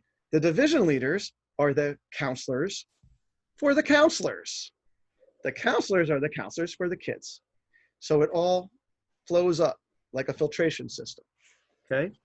So when you have any kind of issue or concern, you should be contacting your division leader, because you can always contact me. Most of you know me at this point. You can always email me or try to get me on the phone, but I am not going to BS you and be like, oh, little Johnny's fine, like a lot of camp directors would. I am going to talk to the division leader, and the division leader is going to get back to you, and they're going to tell you what's actually happening, because they meet with their counselors before the day, they meet with them after the day, and they walk around all day with clipboards, making sure that everything is cool, okay? And following up. Because when Mrs. Wiedemeyer called yesterday and said, hey, there's this kid in this group that's being mean to these other kids, now we're on it. And now the division leader turns into Sherlock Holmes and walks around and makes sure and tries to deal with it, calls the other kid's mom and all that kind of thing. Like, they are my special ops people. The division leaders have 3 roles. They're ultimately responsible for their division, right? They are the mentors for the staff in their division, and they are your concierge. Okay, they're your people. Okay, they're the touch point. Now, I'm not saying you can't get in touch with me. If you feel you're not getting response from your division leaders, email me immediately. I'm their counselor. Okay, I'll help them. I'll help the situation. All right, but I wanted to show you this will answer the thing that you were talking about, Taylor. So on the last page of the parent resource guide, okay, which is available. The division leaders are going to email it to you anyway. They could be doing that right now, but you can always just go to quick links and get it and download it. This is the back page. So here's the contact information. The health center has its own phone number, direct line to the nurses, okay? This is the email that goes to everybody, but then there's office at, which just goes to the office people. That's like, my kid's getting picked up early, my kid's not coming to camp, like send that to office at. Bus is anything bus related, nurse, anything health related. Electives, anything program related, swim, anything swim related, like swim lessons or something. Inclusion, of course, all right? This is the camp website, the Facebook, the YouTube channel, the login, the GPS address if you come here. Leadership team, okay? So you got me and my wife, Brandy, who's been here since the beginning. Joe's my administrative director, okay? He's the guy that takes care of all your registrations and such, okay? Our 2 head nurses, Renee's the bus counselor. Jamie's the head office administrator. She's basically Joe's sidekick. Kathy Fisher, the social worker. If any of your kids are experiencing anxiety, tough situations, 4 months of being in jail, okay, and now being let out into the wild, email Kathy, C-A-T-H-I, at libertylakedaycamp.com. She's spoken to a lot of parents already. She's coming in on the weekends and making calls. She wants to make sure your kids adjust nice and easy. Gary and Britt, they're the heads of aquatics, the swim lessons and stuff, swim at Liberty Lake. Nurse Marilyn, I told you about the dietary, that's food at. Tracy is in charge of the programming, electives at, and the inclusion people. Here's the division leaders, okay? So this is the grades you're going into. So, and then their email. So Meredith is turtles at. Archie and Karen are frosh at. Ryan and Jen are softs at. Danielle and Chris are juniors at. Sam and Matt are seniors at. And Danielle is teens at. Okay, that's your direct link to the division leaders. They are checking their emails starting now. Okay, so, and if you don't get a response from them, copy me on it or something, and I'll make sure that they do. Right now, of course, they're mostly school teachers, so they have time to check their emails at their leisure. Once camp starts, these people are supervisors of what is going on outside. They will make time to come, they'll check their emails first thing in the morning, they'll check them sometime mid-morning, they'll check them sometime mid-afternoon, they'll check them at the end of the day, but they're not going to be checking them all the time. So if anything is timely, you need to call the office or email office at, because those people are sitting at desks in the office. The division leaders are not going to be able to check emails as much as they normally do also, because guess what? I have to socially distance them. So they can't all come into the back office here and get on computers and stuff like that, because that would be bad. So I have to set up office hours for them to come in at certain times. So they're not going to be super responsive. They're certainly going to look at it a few times a day, but it's not going to be like, I sent a divisional email an hour ago. I can't believe it. Yeah, believe it. All right. If it's really important, office at, okay, or call. All right. Important dates. That's right now. All right. And just the mailing that's going out. First day of camp. That's picture day. Re-enrollment. Post week. A lot of people say, Andy, what is post week? Why is it called post week? Okay, let's cut to the chase on that one. That's like the most asked question. Okay, so you see that last week, it says post week.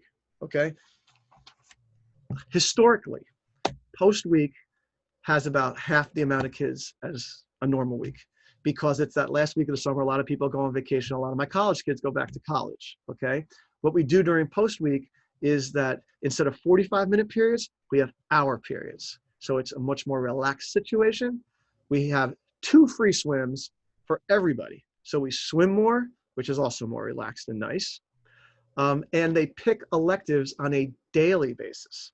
So let's say you're this group and we say, hey, group, today we're gonna get these choices, okay? And they choose for that period, okay? Whereas in regular camp, they're choosing for the week, all right? For post week, it's daily choice. Although we might end up making it the same. We'll see how it goes, because we're changing our whole elective system anyway because of this COVID thing. So, so to me, post week is an awesome week, and it's very enjoyable for most of the kids and most of the staff that do it, because camp is going like 90 miles an hour. And then if you just stop on the end of the week, the last week, week 8, it sort of just drops off a cliff. Whereas if you go to post week, it's going 90 miles an hour, and then it goes like 45 miles an hour for that last week. And it's a nice easing out kind of thing. Right now we have about 350 kids signed up for post week, which is more than usual, but we're expecting that because we have less weeks of camp. Normally we do 9 weeks of camp. This year we're doing 7 weeks of camp. So I'm expecting more kids, and I'm a little bit worried because my son's college and many other colleges are now saying, hey, college kids, you got to come back early, because then you're going to go home early Thanksgiving time.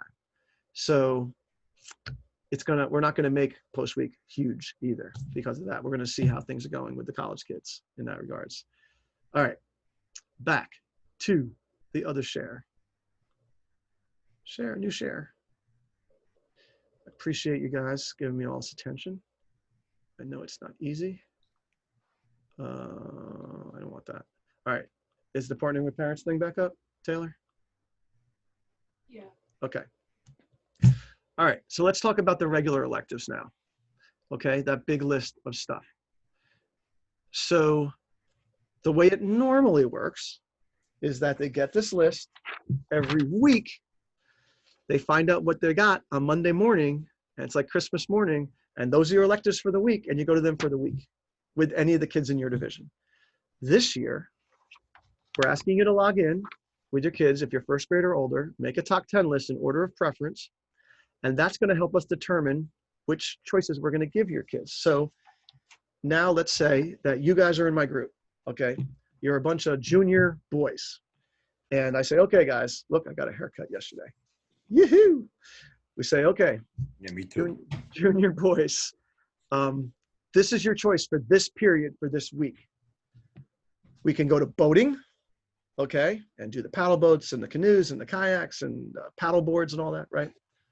Or we can go to, I don't know, cooking, right? Taste buds, we call it, right? Those are your two choices. And now these 18 kids in this group are going to decide. Now, 14 of them could go to boating, theoretically, and 4 of them can go to taste buds. That might be just the way the cookie crumbles. Okay, but that's what it's going to be for that period. Now, the next period, that's an elective. We're going to say, okay, guys, this is what we got. It's either going to be survival skills, and we're going to go on a hike in the woods, or we're going to do some outdoor cooking or on a fire or something, or it's going to be Gaga, and they're going to split and do that. Like I said, older kids, we may add a third option like fishing or guitar or ropes where you're socially distanced and you're not going to be jumping on kids or anything like that. We might add a third one for that. But that's how it's going to work. And what we're going to try to do is, first of all, integrate the kind of choices that your kids make in that top 10 list. We're going to try. This is the first time we're ever doing it like this. And then the other thing is, what I'm guaranteeing you is that there will always be a active choice and a creative/passive choice, okay? There will always be an arts and crafts, STEM, some kind of thing where it's relatively chill, and there will always be one where they can run around and play, okay? So it ain't what Liberty Lake normally is, but guess what? It's a way better than, well, first of all, most camps aren't running, but even my friends that are running, they're having groups of 10 because that's what originally everybody was saying we were going to do, and they didn't change. So they're having smaller groups, and they're making those groups do everything together like a little chain gang, which is the way a lot of day camps are. I would rather have 20 kids in the group with more staff and be able to split the group so they can go into different directions and try more things. Because, you know, my philosophy with programming at Liberty Lake, I was an instrumental music teacher, as I told you at the beginning. I was the band director. I was the music teacher that only taught the kids that wanted to play, right? I wasn't the poor schmuck that had to wheel the piano into the room and force your kid to learn a song. That's a brutal job. I was the guy at the end of the hallway at the auditorium that all the kids running down with the drumsticks and the saxophones and all that kind of stuff that were all excited to be at band with me, okay? That's the kind of program I like. I like kids being at things that they're into, okay? What you need to try to instill into your kid is what I wrote on top there. Try new things, okay? They shouldn't come to camp and just do stuff they already know how to do, okay? You don't need to send them to camp if they're gonna do that. If your kid already plays soccer, and I'm not saying they shouldn't play soccer if they already play soccer. If they love, I love basketball. I would take basketball no matter what, okay? But they should also try guitar. They should also try sculpture. They should try high ropes, right? And you know what? If they go the first day and they don't really like it, we let them switch, okay? So they should know that. They're not stuck in it for the week. Because remember, the 2 things they're generally going to, it's just their group. So if 14 kids went to boating and 5 kids went to Gaga one day, and the next day more kids want to go to Gaga than boating, it doesn't really matter because we're splitting the staff anyway with them. So that's how the electives are working this year. Special events, we talked about swim. Okay, let's talk about swim in general, the changing rooms, okay? So we have these 10 by 20 Amish sheds with cubbies and benches in them. Generally speaking, the sophomores, which is up through 4th grade and younger, they leave their camp backpacks in the cubbies, okay? The seniors, juniors, teens, they tend to walk around with their little backpacks, okay? When they have a swim, period, they come to swim. Now, pause. The kids come to camp dressed the way I am dressed right now. T-shirt, sneakers and socks, shorts, except if you're a guy, your shorts are your bathing suit, okay? If you're a girl, your bathing suit is underneath your t-shirt and your shorts, okay? Back to the action. We're going to swim now. We're going into the changing room, and we want the kids to do what I call the Clark Kent thing, which they take off their shirt, they take off their whatever, and bam, they're ready to swim. Nice and easy, right?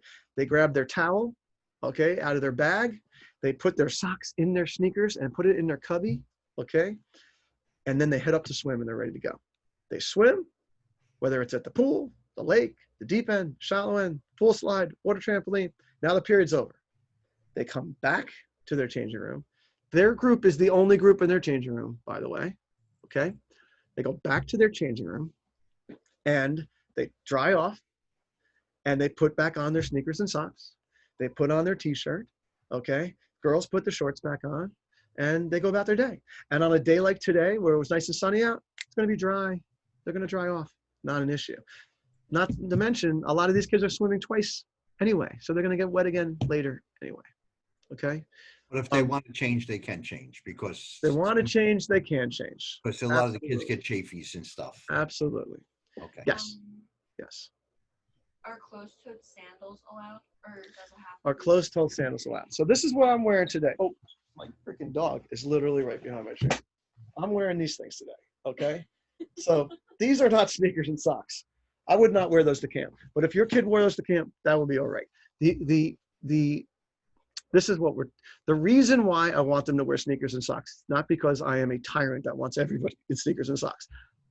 I want them in sneakers and socks so that when they run around, they don't sprain their ankles, okay? Because if we have some liquid sunshine, okay, and all of a sudden the blacktop gets wet and we got kids that walking around in basically flip-flops, okay, which most of those, what are those rubber shoes called?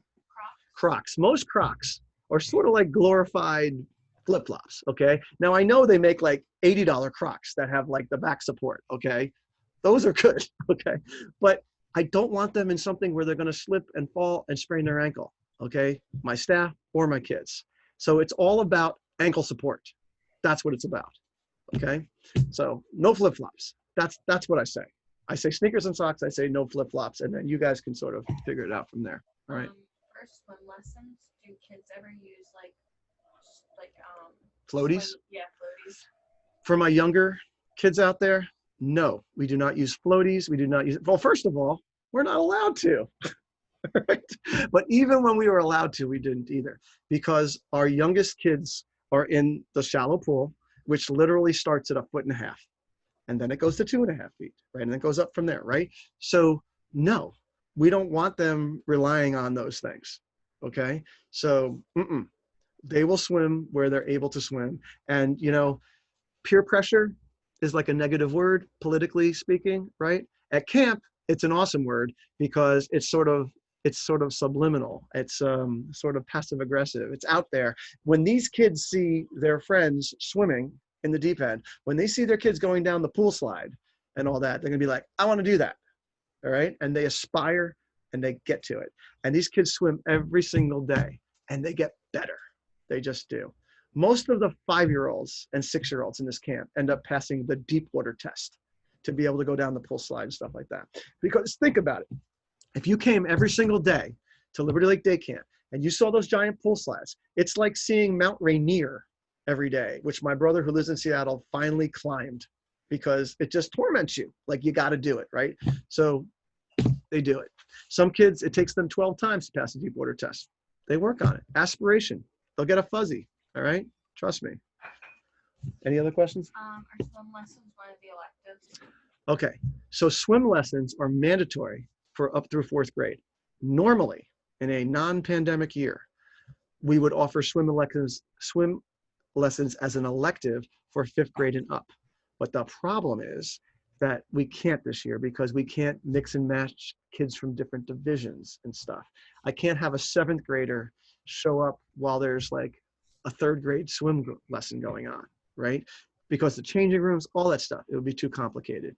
So for my older kids, if my older kids that like to swim, so I'm talking 10-year-olds and up, 5th graders and up, if you really like to swim, there's Polar Bear Club, which is an elective where they swim at the lake the first couple periods in the morning, and they swim out to the jumping board and the dock and the water trampoline. We have swim team for my people who are competitive swimmers, my Cherry Hill folks here, okay? Normally we swim against other camps. We are not allowed to do that this year. So we'll have intra-camp swim meets. And then my seniors, my entering 7th, 8th, and 9th graders, we have junior life saving, okay, as an elective. But unfortunately, that's one of the few things that we had to chop was swim lessons for the older kids. All right, we all right? Keep going? Yeah. I'm gonna keep going. Okay, so website, quick links, talked about that. Your division leader is gonna send weekly newsletters. The kids write blogs, that's an elective, the kids do blog. Camp in touch. So when you log into your CampMinder dashboard, okay, there's a lot of really interesting stuff there. One of the things is also a photo album, and you can go in there. We have an amazing photographer, a full-timer and then a part-timer. They take some of the most beautiful pictures of your beautiful kids. Every single day, we will post about 2 or 3 dozen highlights onto Facebook. We'll make a Facebook photo album, highlights of that day. We will post like 5 of them or whatever you're allowed to do on Instagram, the 5 best ones on Instagram as well. Very good. And then at the end of the week, because poor Frank is taking pictures all day and then he's editing them at night. This poor guy works harder than anybody else, my photographer, and he's amazing. On the weekend, when he has time, he will upload all of them, like all the good ones, into the CampMinder photo albums. And it'll be like Monday. And it'll be like, so let's say the special event was Avengers Assemble. It'll be like Avengers Assemble pictures, juniors division pictures. Like you'll be able to sort of look for certain things on certain days if you wanted to, but they're not timely. So it takes them a week to get them up for that. But we take lots of beautiful pictures, and those pictures on CampMinder, you can, of course, you could take a screenshot or whatever, but if you really wanted to buy them, like you can buy them through CampMinder, you know. You can favorite them and make a folder of all your favorite ones, which is pretty cool too. The reason why I only post like 2 or 3 dozen on Facebook is because I'm setting the expectation with you now that you're not going to see your kid's picture, right? If you do, you're lucky. But we used to post like 100 pictures a day, and then people are like, oh, where's my kid, right? So now I'm saying probably not seeing them. You're going to get a semblance of what was going on at camp that day, and it's going to give you good fodder to be able to talk to your children at night at the dinner table about what went on at camp today, because you're going to see some really cool pictures from camp. All right. Facebook page is great for daily stuff. LLTV, so we make videos also. June mailing. All right, well, that is now the May mailing. Yeah, no. Visiting camp, we can't do. No cell phones, talked about. No flip-flops. Label everything. Backpack. What to pack? That's a big question. Okay, so in the backpack, a towel. 1 towel. If it gets a little wet the first time, kids don't care. Sunscreen. Lather up your children in the mornings, okay? We will help them reapply after their first swim, okay? So your younger kids, of course, we're gonna have to help your younger kids. Your older kids, will help them with the face and the part that they can't reach, okay? My staff ain't touching any kid anywhere where there's a bathing suit. So they stay in the safe zones, all right? What else? Windbreaker. So let's say there's a chance of liquid sunshine, which, by the way, in the summer on a humid day, could be any day, right? So what I recommend you pack is not a North Face beautiful, you know, thing that you would take kayaking if you were climbing the Himalayas, right? I am talking about a cheap freaking windbreaker, a cheap windbreaker. Water resistant or waterproof, even better. Not a really nice yellow raincoat that looks like you are from England in the 1970s. Right. A cheap windbreaker that you can roll up and shove into that bag if the skies open up. You would be so surprised how many parents in the mornings are on autopilot. So my suggestion is to leave that thing in the backpack the whole summer. And if they never use it, they never use it. But if it's a rainy day, they got it, okay? This is what most parents do. And by the way, my staff too. And I call them knuckleheads like Bill Murphy because they do it all the time. Chance of rain. Okay, I'm gonna give you a hoodie to wear. Think about that logic. Okay, so now the skies open up for 2 minutes. The skies open up, whoosh, okay? And your kid gets soaked to the bone in a hoodie. It's miserable. Then they come to the office and go, can I call my mom? I'm cold. I need something dry. I need some dry clothes. Please, Windbreaker. All right, that's my Windbreaker speech, my annual Windbreaker speech. Extra clothes for turtles. The turtles will be getting in touch with you about that. Disposable water bottles for the little kids we talked about. Liquid sunshine, talked about that a little bit. Hot weather. What happens when it's hot? Okay. When it's hot, well, let's talk about liquid sunshine for a second, for those of you who never heard me talk about that. So first rule about rain at Liberty Lake, we call it liquid sunshine. Second rule about rain, it's not raining unless I say it is. Did I mention my brother lives in Seattle? It rains every day. Nobody cares. They don't even sell umbrellas, okay? They dress properly. That's the important thing. There's no such thing as bad weather. There's inadequate clothing, okay? When it rains, when Andy says it's raining, the three middle columns can go on as planned, okay? Because those are creative things that take place underneath or adjacent to some kind of pavilion. But this stuff, okay, the sports stuff, and this stuff, the adventure stuff or the waterfront stuff, that stuff goes under the pavilions, okay? Wooden pavilions. One pavilion turns into a movie house, another one turns into a game room with knock hockey and board games and card games. For this year, because we got to be really careful with the sharing of stuff and all that kind of thing, I'm going to talk hardcore with my staff about making sure that they bring a deck of cards. They bring a trivia book. They have this kind of stuff that they can do with their kids during those 10 minutes that all of a sudden, sky opened up and now we just got to hunker down, okay? I tell them, you know what, it's New Jersey. They should learn how to play blackjack, you know? It's a skill, a life skill. So, all right, moving on. Hot weather.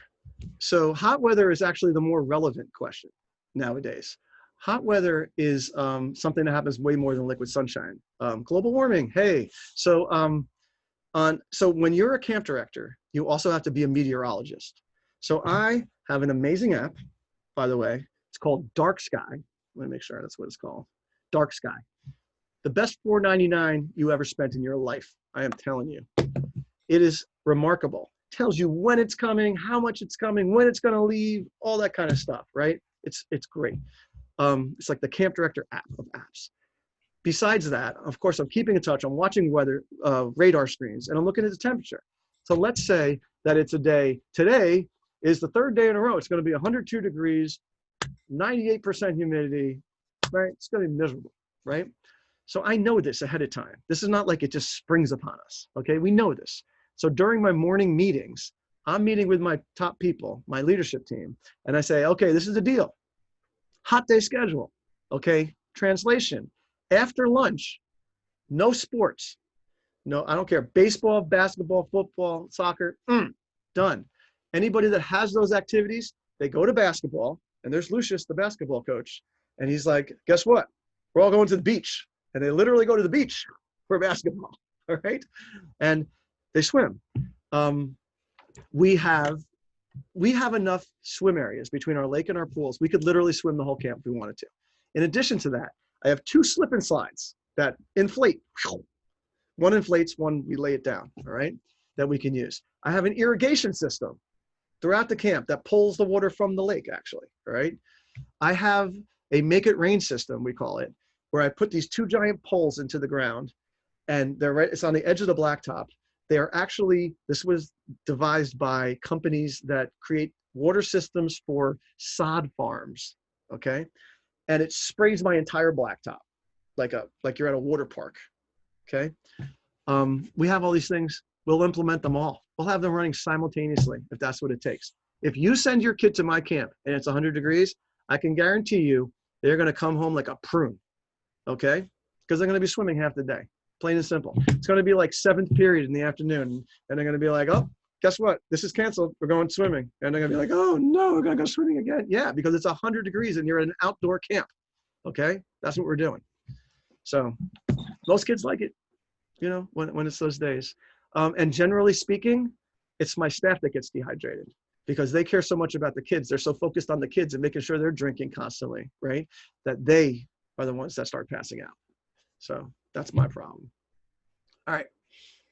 Money. So does your kid need to bring money? No. Can your kid bring money? Yeah, I guess so. Because when I first bought the place, first I rented it for a few years, and they had soda machines. Okay, and the guy that owned the place used to make a killing selling sodas, right? Because he had picnics and whatever, and I guess from the campers too. So when I bought the place, I turned them into water bottles, like ice, water bottles and vitamin water and Gatorades, right? But then it got too ridiculous because kids were coming with like Chuck E. Cheese things and throwing them in there, and it became a mess. So now I have the snack shack. So the snack shack is where we have the ice pops and the ice cream at the end of the day, and the pretzels. So it's like for the snacks for the kids. It's also the hub for the slushy machines. So I don't know if you've heard about the Liberty Lake slushies, but it's like a thing. The slushies are my Pavlovian behavior modification tool. If I want to change behaviors, I involve slushies and the behaviors change. Okay. Birthday parties are slushy parties. If your kid's group wins cleanest bunk of the week, slushy party. It's all about slushy parties. Okay. That's at the snack shack.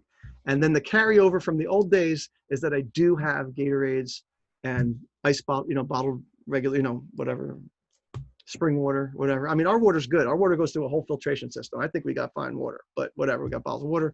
I think they have juices, vitamin waters, and things like that. I think they sell them for $1.50, right? But they don't need it. Okay. We do a fundraiser in the middle of summer. We run a foundation. So we have a foundation that sends underprivileged kids to camp. Every year we raise, I don't know, $7,000, $8,000 at camp. We do it by one day. We sell slushies for $1 each and make a lot of money on that. And then the rest of the days, like they do other little fundraising things. You'll get information on that emailed to you on it, right? We're talking about quarters. Like, we're not talking about like people coming with $10 bills. Like that's ludicrous. Okay. So that's the money thing. Snack shack tips. So Liberty Lake is like a traditional camp in that realm. It's not like my counselors are like waiters where they're making $2 an hour and then they have to get tipped. Although my counselors at a camp. So definition of counselors at Liberty Lake is under 18. Under 18, counselors don't make minimum wage. So they make less than minimum wage. My 16 and 17-year-old staff are basically in a leadership program, right? Where they're getting a stipend of like, normally it's $900, $1,000, but this year it's less weeks, so it's less. They're the ones that need the tips. My group leaders, thanks to the government in New Jersey, got a $1.50 an hour raise because of the minimum wage increase this year. So not only do I have to deal with a pandemic and buying $20,000 of PPE and things like that, but yeah, I got to pay everybody. It went from $8.85 to $10.45 this year for camp counselors. All right. Nice gig. So they get tips too, the group leaders, and then the bus staff, because it's mostly the high school kids that are on the bus. They're the only ones that get any kind of tips. And there's a thing in there in the parent resource guide, the typical thing we say is like $5 a week or something like that, but you can do whatever you want. Honestly, you could even just give them a gift card, write them a nice note. They actually love even more. Yeah. Can I send money for an account for the snack shack, or do they bring money each day? Well, so the question is, can you set up an account in the snack shack? No, we don't have like computers and stuff down there. You don't have to send money with your kid each day. Like if I was you, I'd make it like a special treat kind of thing. We have water everywhere around camp. Okay. We have even sugary fruit punch kind of things at lunch. They don't have to have a Gatorade. If you want your kid to have a Gatorade every day, then theoretically, yes. Put a little $1.50 in a baggie, I guess. That's what it is, I'm guessing. To like the card thing, can I input something? Mm-hmm. So I worked here for 6 years, and my favorite part is when the kids. You should probably come closer to the microphone. All right. Taylor wants to say something based on one of the questions. This is Taylor. You may have met her. She was helping giving tours. Hi. Go ahead. So I worked here for 6 years, and my favorite cards I've gotten from camp families have been where the kids actually write a note themselves. Because although it's great hearing you guys thank us, like, I don't know, getting the really scribbly writing of the kids like warms my heart. That's just my thing, but that's really sweet. So also on your kid's last week of camp, you guys will get a card. Your kid will get a card from their counselors, which, I mean, Taylor has them still from when she was a camper. Yeah, back in like from her counselors. They are mind-boggling in how quickly these counselors get to know your kids and how much they know about them on a different level than a parent gets to know their kids. Super cool. So you're going to love those last day of camp cards, last week of camp. All right. Picture day. So the picture day is week 4. It's only for people that are here week 4. Okay. You can't come if you're not here week 4 and just come that day because we're keeping everybody together. Okay. And it's all online. You'll get an email about it, and you'll actually get an email that'll have the picture. And if you like it, it's done through a complete third-party company. It's done by literally the best camp photographers in the country come here. And of course, they don't have too many clients this year. So we should have the crack team this year. So yeah, you can, if you like it, buy it. There's gonna be a group shot, individual shot. If you don't worry about it. Picture day. All right, sunscreen. We talked about baseball caps. I am a big proponent of hats at camp. It's outdoors, for God's sake. They're going to be in the sun for a big chunk of the day. Yes, it's very shady here, but they're going to be in the sun too. I think you really ought to wear a baseball cap or some kind of cap. What else? Bug spray. I mean, you know, they sell sunscreen that has bug spray in it. It's not a buggy place, Liberty Lake. For those of you who came and visited, it's always pretty breezy here. Okay. But, you know, that's my suggestion. We did get a question, like, do we need to check them for ticks when they come Ticks. Well, that was my next thing. Poison ivy, lice, ticks. Look, they're outside. Should you check your kid for ticks? I would check my kid for ticks. I mean, they're outside all day. I mean, I have pulled ticks off of myself here at Liberty Lake. I mean, it also sort of depends on what electives your kids take. If your kid is in the survival skill elective, heck yeah. If your kid takes extreme tag, heck yeah, right? Because there's like trails and stuff like that. But if your kid's taking arts and crafts and basketball, nah, not really. But yeah, I think it's a good, look, if I had a dog and brought him to camp here, I would check him for ticks. I'd check Callie for ticks.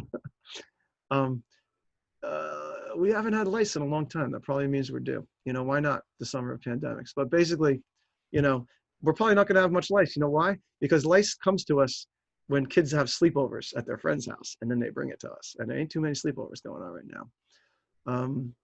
Success team. So we have a summer success team. It's our inclusion people, right? Social worker, dietary specialist, health center. They work together to make sure that every kid has the support they need to be successful here. Okay.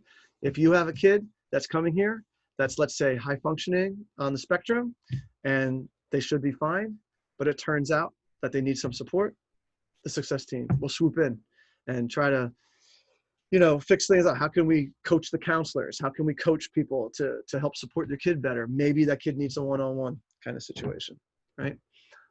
There's a lot of kids here with one-on-ones. Schedule changes, extensions, refunds. So again, it's all space permitting, right?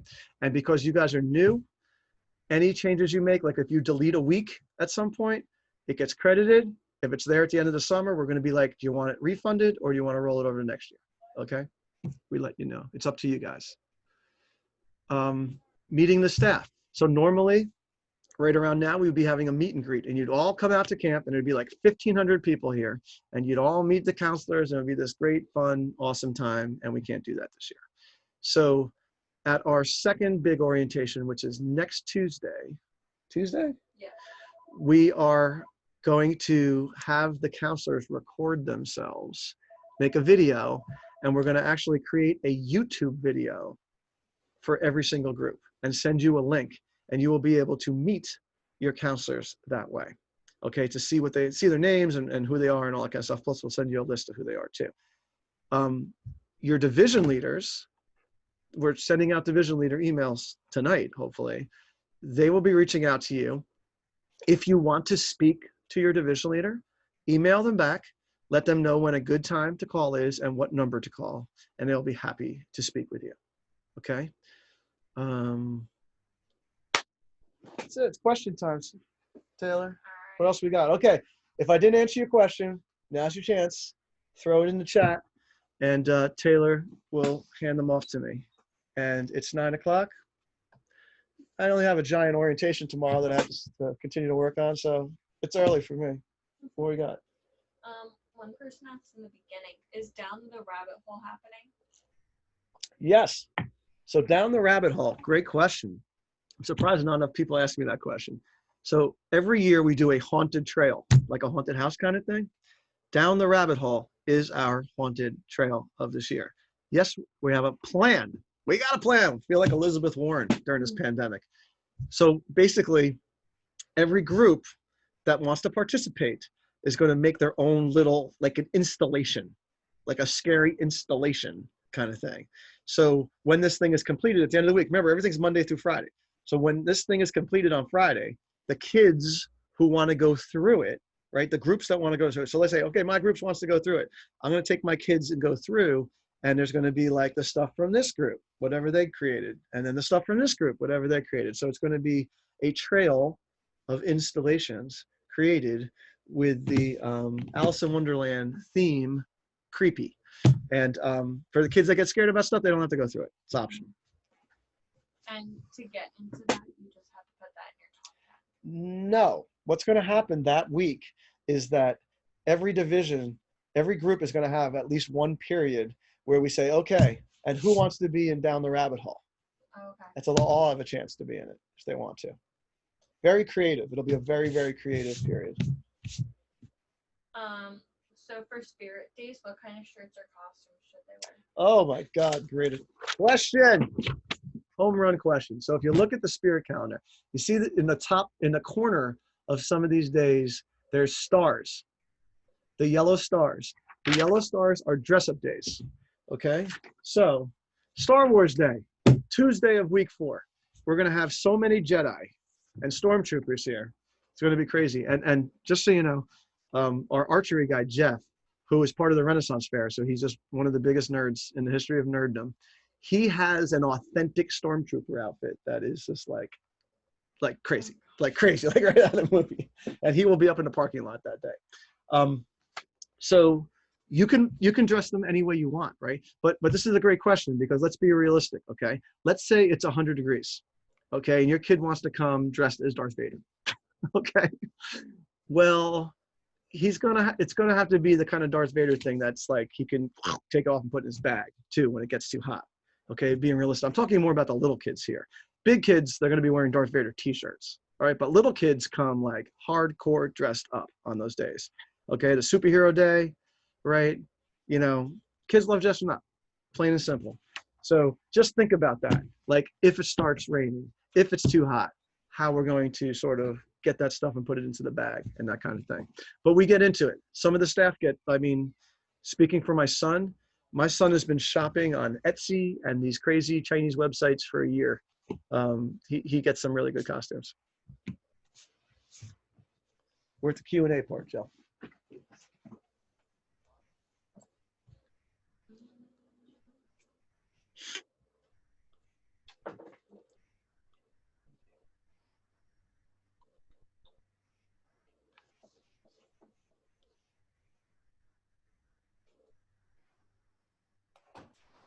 Are the activities and other calendars updated on the website?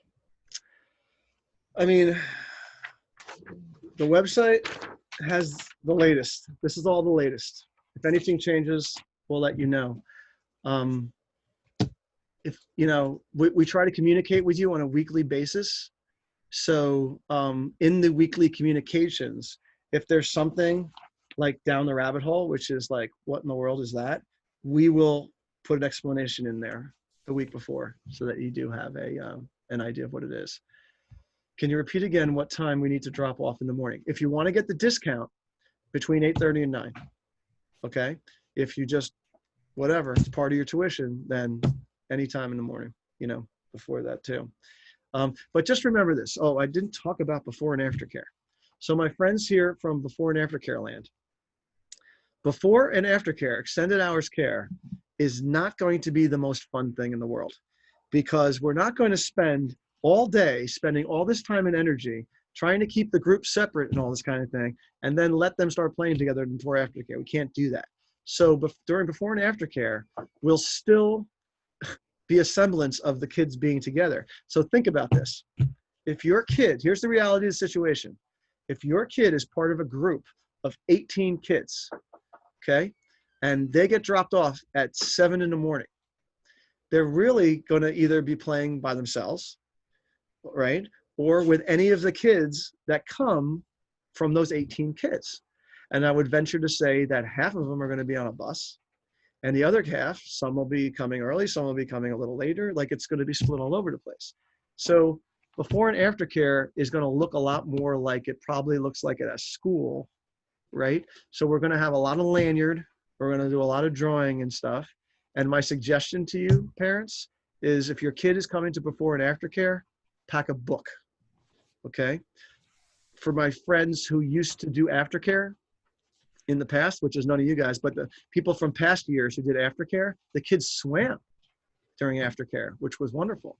We're not doing that this year because I can't have all these kids swimming together in all these different divisions and going down the change rooms. Not to mention that at 4 o'clock, when all the buses leave, that's when we're going to start deep cleaning the bulk of camp down here, including the changing rooms. So aftercare, before care, it's going to be a little quarantine-y, you know, but the counselors are going to be challenged. You know, my counselors and group leaders are going to be challenged to do good things with them. And we're making sure that there's people from every division represented so they know your kids. And there's specific ones for the little kids too. When will the bus schedule be completed? I was on the phone with the bus today, the bus company today. They're getting close, okay? My Philly friends, if you're out here, we're going to probably have one big bus, like a full-size school bus just for Graduate Hospital area. Then we're going to have a second bus that's like Pine and Lombard. Then we're going to have a bus that's Queen Village. We're going to have a stop at 2nd and Washington. And then we're going to have a bus to the north, like in Spring Garden, Northern Liberties. We are going to put a stop on like 2nd and Brown or 2nd and Fairmount, somewhere around there. And then we're keeping the stop up at Gerard Street exit up there too. So we're going to have a lot more buses in Philly. We have to reimagine all our buses. And the thing is right now, now we're down to the nitty gritty where it's like, all right, how many seats do we actually have? Because think about this, right? A normal bus normally fits 50 kids, but maybe there's only 22 seats or something like 24 seats. So now, you know, we're going to have to figure how many siblings and all that kind of thing. So look, I want these times, I want these bus routes yesterday. All right. So I'm hoping in the next couple of days I'll have it. What happens if you miss the bus? If you miss the bus, then you're driving your kid to camp. Notify camp? Yeah. You should notify camp if you're running late and any of the things like that. Right. So I said hardcore that I don't want my staff doesn't have cell phones. My staff on the bus have cell phones. Okay. So we can contact them at any time. I know my Philly parents, we make sure that the bus captains share their cell phone information with the parents because there's so many variables getting to the bus stops in Philly. But if you know your kid's not coming in the morning, please call the office or email us and let us know. Because even though we tell the bus drivers and the bus staff, we tell them, don't wait for more than 2 minutes at a bus stop. That's what we tell them, okay? But unfortunately, we're dealing with humans. And these humans are going to love your children. And they're going to wait there 5 minutes, sometimes maybe 10 minutes, and then make everybody late. And then it turns out your kid's not even coming to camp that day, all right? And they waited all that time for nothing. So you got to let us know so that they're not waiting. If you're running late to meet the bus in the afternoon, absolutely you got to let us know, all right? Because we're not letting your kid off at a stop on their own unless you gave us permission to do that. In the application, there was permission to do that. If you didn't give us permission to do that and you want to do that, then send an email to bus@libertylakedaycamp.com and say it's cool for my kid to walk home from the bus stop. Otherwise, we don't. Worst case scenario, let's say that your car broke down at work and we got to the bus stop and you're nowhere to be found. You're stuck. You're in a traffic jam on the Betsy Ross Bridge. You're not going anywhere, okay? The worst case scenario, we could drop them off at a friend's house or something like that, or we'll bring them back to camp. Worst case scenario is they're going to bring them back to camp, and they'll stay here with me till 8 o'clock at night or whatever it's going to be. Do we send the kids in costumes on the bus? On, like, yes. Yeah, we send the kids in costumes on the bus. Absolutely. It's cool. The bus gets spirit. Remember, the bus wins points for spirit. right? So they try to make the bus as exciting as possible. So yeah, sure. And then look, the bus is more controlled temperature anyway. You know, once they get to camp, that's when that's when the costume is going to get sweaty and muddy and et cetera, et cetera. I think we're winding down, folks. Last call for questions. Otherwise, you could tell your friends that missed this that we're going to post it on YouTube and they can watch it at their leisure. All right. But I appreciate everybody's support and confidence in this. We've been working hard, and this is right now, we're at the top right now. Like this is right now is the hardest we're working. Running camp is going to be easier than this week and next week. Getting all our ducks in a row and getting the soldiers ready for the war. All right. But it's going to be great. We're all excited. We can't wait. We're having such a good time just meeting the kids on the tours. Right. Thank you. Thank you guys for the trust, and stay in touch. Email your division leaders. Have a good one. I'm off to Thank you, prepare Andy. orientation. You got it, Gary. Bye-bye. All right, buddy. Right.